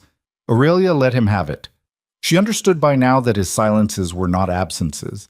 They were the opposite, the full of something that needed containment before it could be expressed or acted on. At the 20-minute mark, without looking away from the window, he said, "I hired him when I was 31. He'd been with my father for 6 years before that. When my father died, Lee was the one who walked me through the operations. Every structure, every relationship, every name." A pause. "I trusted him the way you trust someone who knew the person you're trying to become before you did." She said nothing. She let it land. "He wasn't wrong about everything," Jitae said. "The decisions I've made in the last 2 years, moving the organization away from certain operations, becoming more selective, he thought it was weakness. He wasn't wrong that it changed things. He was wrong about what it meant." "He thought you were losing your edge," she said. "He thought I was losing myself." Jitae turned from the window. He may have believed genuinely that what he was doing was protecting something. The organization, my father's legacy, the version of this that was supposed to continue. He paused. "That doesn't change what it cost." "No," she said. "It doesn't." They drove. Lee Byung-ho was in a warehouse at the edge of the port district, The practical, utilitarian kind that smelled of salt and machinery, and the particular industrial exhaustion of a place that worked without caring who was watching. Jitai's people had him in a room at the back, which Aurelia did not enter. She waited outside with Park, leaning against the exterior wall in the thin coastal air. While inside the building, the man who had spent 4 months dismantling everything said whatever he'd asked to say. She heard nothing. The walls were solid and old. Park stood beside her with his hands in his pockets, watching the port. 11 years, she said. You were there for all of it. Yes. Did you know about Lee? I knew something was wrong, Park said. I didn't know what or who. Sometimes you can feel the shape of a thing before you can see it. She looked at the water, gray-green, industrial, the kind of water that moved cargo rather than inspiring people. What happens after today? She said. The organization, the structure. That depends on Mr. Kang. What does your instinct say? Park was quiet for a moment. My instinct says he's been waiting for a reason to change the shape of it, Park said. And now he has one. He glanced at her briefly. Or several. She absorbed this. He'll need people he can trust, she said. He'll need to rebuild who that is. Park looked at the water again. That takes time. It's done slowly, or it's done wrong. But it can be done. Everything can be done, Park said. The question is what it costs. She thought about cost, about the particular accounting of the last 6 weeks, what had been spent and what had been gained, and whether the ledger balanced or whether that was even the right way to look at it. She'd walked out of a nightclub door for air and walked into a world that operated by different physics than the one she'd known, and she'd navigated it by doing the thing she always did, paying attention, staying clear-eyed, refusing to pretend she understood things she didn't, while also refusing to pretend she was less capable than she was. She'd been afraid. She still was, in the residual way of someone coming down from sustained adrenaline. She was also, in some ways she didn't have clean language for, more present than she'd been in years, more located in herself, as if the friction of the last weeks had stripped something away that she hadn't known was insulation. The warehouse door opened. Jitai came out. He crossed to where she was standing and stopped. She looked at his face. He looked at hers. He didn't tell her what Lee had said. She didn't ask. Some things were not hers to hold. All right, she said. He considered the question with the seriousness he brought to things that deserved it. Not yet, he said. Eventually. Okay, she said. They stood at the edge of the port in the coastal air and the shifting afternoon light, and neither of them spoke for a while, and that was all right too. 3 days later, she went back to her apartment in Mapogu. Jitai's people had been through it. She could tell, the way you could tell when a space had been examined by someone methodical, things were placed slightly off from where she'd left them. Clean, though, safe, they'd determined. The threat that had made the safe house necessary was resolved. She stood in the middle of her studio and looked at it. The window over the pharmacy. The kitchen where she made bad coffee. The bookshelf she'd built by stacking books on top of each other because she'd never gotten around to buying actual shelves. The life she'd constructed in 8 months in Seoul. Careful, solitary, quietly competent. She thought about what Park had said. Everything can be done. The question is what it costs. She called her mother. Sunday morning, Atlanta time. The call her mother had come to depend on. Her daughter in Seoul, doing fine, having adventures. You sound different, her mother said, 15 minutes in. I'm tired. No, not tired, different. Her mother had a particular skill for the thing behind the thing, had always had it, the way some people were tuned for frequencies others couldn't hear. Something happened. A lot of things happened. Are you safe? She thought about this honestly. Yes, she said. Right now, yes. Right now. That's all any of us have, Mom. Her mother was quiet for a moment. You sound like someone who's been through something. I have. Do you want to tell me? Not yet, she said, eventually. She heard her mother absorb this, the weight of not knowing set against the weight of her daughter's voice, which was tired but not broken, uncertain but not lost. Okay, her mother said. I'm here when you do. I know, Aurelia said. That's the one thing I've never doubted. She hung up and sat on her couch in the afternoon light coming through the window over the pharmacy and thought about the word eventually, and how many times she'd said it in the last 3 days. Eventually, and not yet, and slowly. The vocabulary of after. Jite came to her apartment for the first time on a Thursday evening. Not in the black car. He came in a car she didn't recognize, and he was in clothes she'd never seen. Not a suit, which was a first, just dark trousers and a shirt, sleeves not yet rolled up. He stood in the doorway of her studio and looked at the books stacked on each other and the window and the coffee maker on the counter. "You need shelves," he said. "I'm aware." He came in. He stood in the small space, and it didn't overwhelm it, which surprised her. She'd expected someone from his world to make a studio apartment feel inadequate. Instead, he moved through it with the attention of someone genuinely looking, the way he looked at things he wanted to understand. He picked up a book from the stack, examined the cover, put it back. "You teach this?" he said. "Not that one. That one's mine." "What's it about?" "A woman who makes a series of decisions that seem reasonable at the time," she said. He looked at her. "Does it end well?" he said. "Depends on your definition." He set the book down carefully.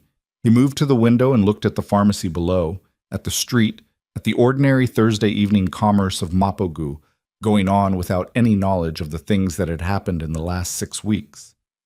"I've started the process," he said, "of restructuring." She waited. "The 2 operations that Lee was most involved in. I'm closing them. They were the most exposed, the most legally compromised. Closing them costs money and costs relationships, but the alternative is operating in structures that were built to collapse." He turned from the window. "I'm bringing in people from outside the organization for the senior positions, people with specific skills, finance, legal, logistics, who don't carry the old affiliations." A pause. "It will take 2 years, minimum. It will be resisted. The CO boundary helps, but it doesn't remove every pressure." "But you're doing it," she said. "I'm doing it." She looked at him, at the ordinary light of her apartment on his face, which was the most context she'd ever seen him in. Not a restaurant or a car or a room with glass walls overlooking the city, but a studio apartment above a pharmacy in Mapogu with books stacked on the floor. He looked like a person, not a position, not a calculation. A person who was tired and had made a decision and was standing in a room telling someone about it because telling someone made it more real. "You didn't have to come here to tell me that," she said. "No." "You could have called." "Yes." She sat down on the couch. He remained standing, which was very him, and she let that be. "What do you want?" she said. Not the way she'd said it the first night. Defensive, tactical, searching for the shape of a threat. Just the question. He looked at her for a moment. "I want to have dinner," he said. "Here. Tonight. Without it being a meeting or a cover or an operation." He said it simply, without framing it as more than it was.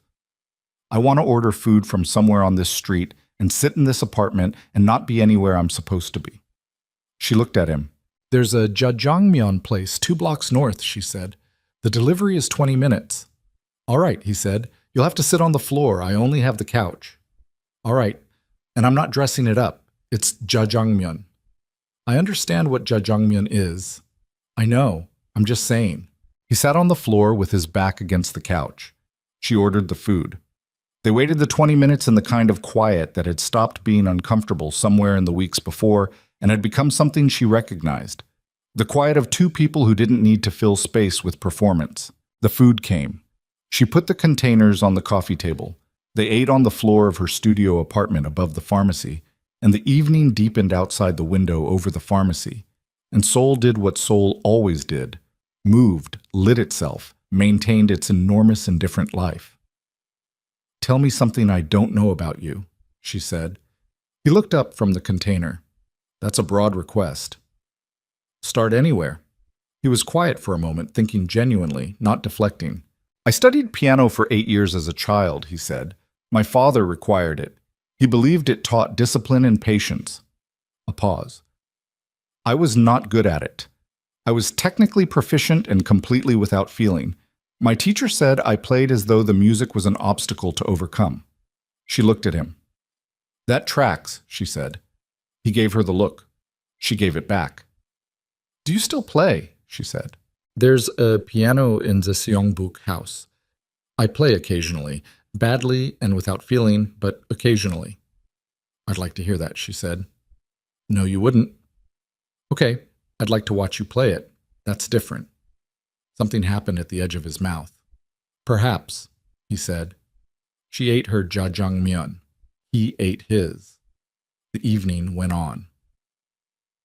6 weeks after Incheon, she stood on the rooftop of the Seongbuk house in the early morning. It was October. The trees in the courtyard below were beginning to turn. She'd been watching them shift for the last week, the slow announcement of the season, the branches going gold at the edges first. She'd come back to the house not because she had to, but because it had become, somewhere in the last month, a place that felt like hers. She had her coffee, the real kind from her machine, which was now permanently on the kitchen counter alongside the professional espresso maker that Ji-tae had stopped defending. She heard him on the stairs before she saw him. He came through the rooftop door in the early light, jacket off, a cup in his hand. The version of him that existed before the construction of the day went up. He looked at the city below. Seoul in early October, cool and bright, the Han River a ribbon of light in the distance. He stood next to her. They drank their coffee.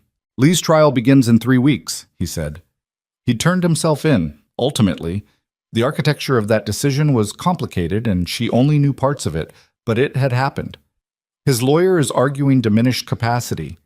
Will it work? No. She nodded. She'd expected that answer.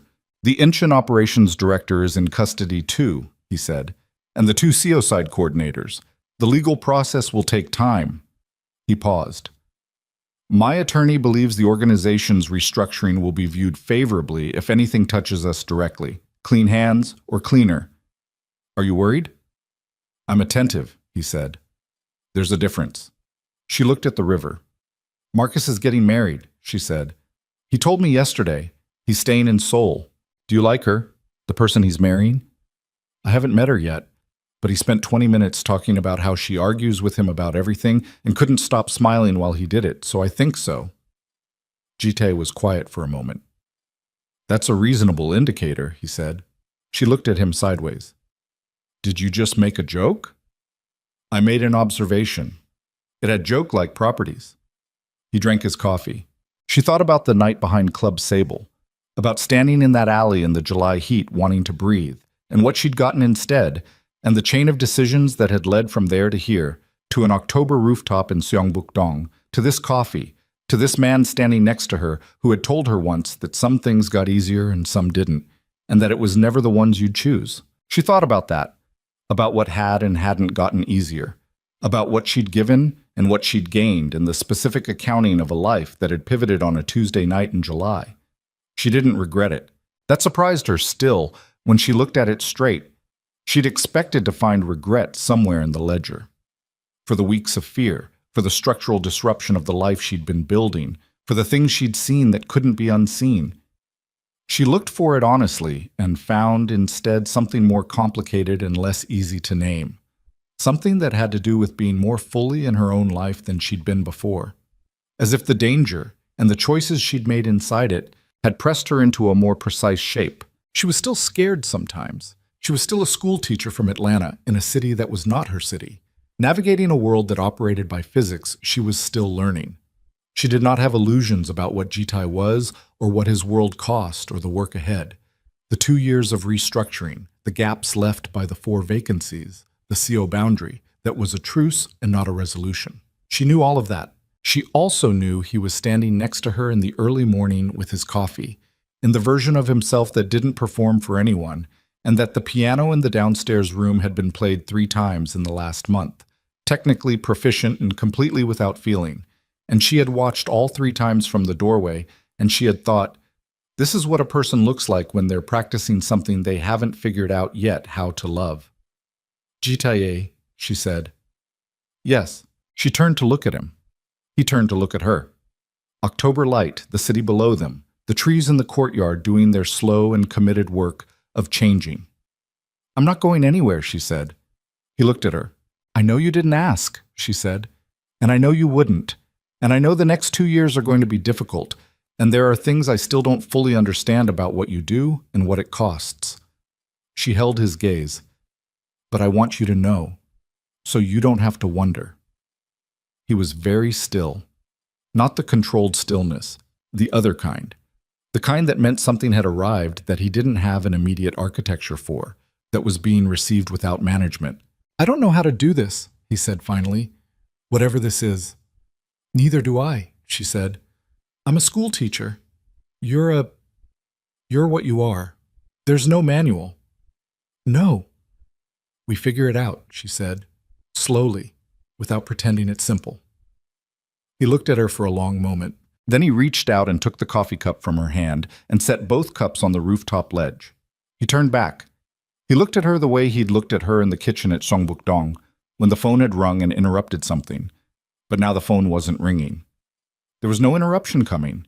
It was just the morning and the city and the trees below and whatever was between them that had been building since a Tuesday night in July and had refused against all practical sense to stop.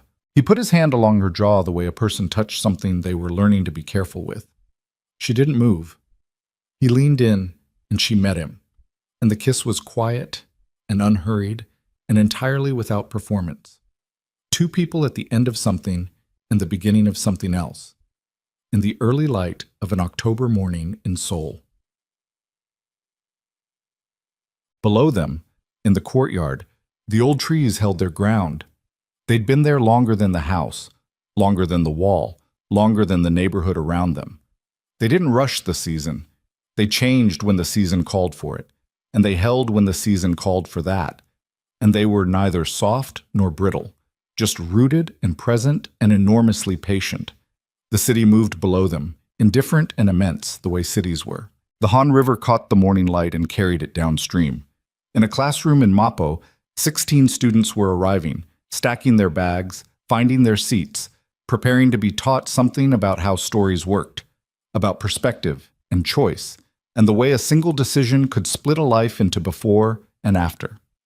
On the rooftop of the Seongbok house, Aurelia Knox stood in the October morning and thought about none of that. She just held her coffee when Ji-tae handed it back. She just stood next to him. She just looked at the city they were both in, the one neither of them had originally planned on, and let the morning be what it was. Not perfect, not safe, entirely, not the ending of anything that had truly ended, but real, specific, theirs. The sun moved, the light changed, the city went on, and they stood there in it, two people who had arrived at the same place from completely different directions, neither of them certain what came next, both of them, for the first time in a long time, willing to find out.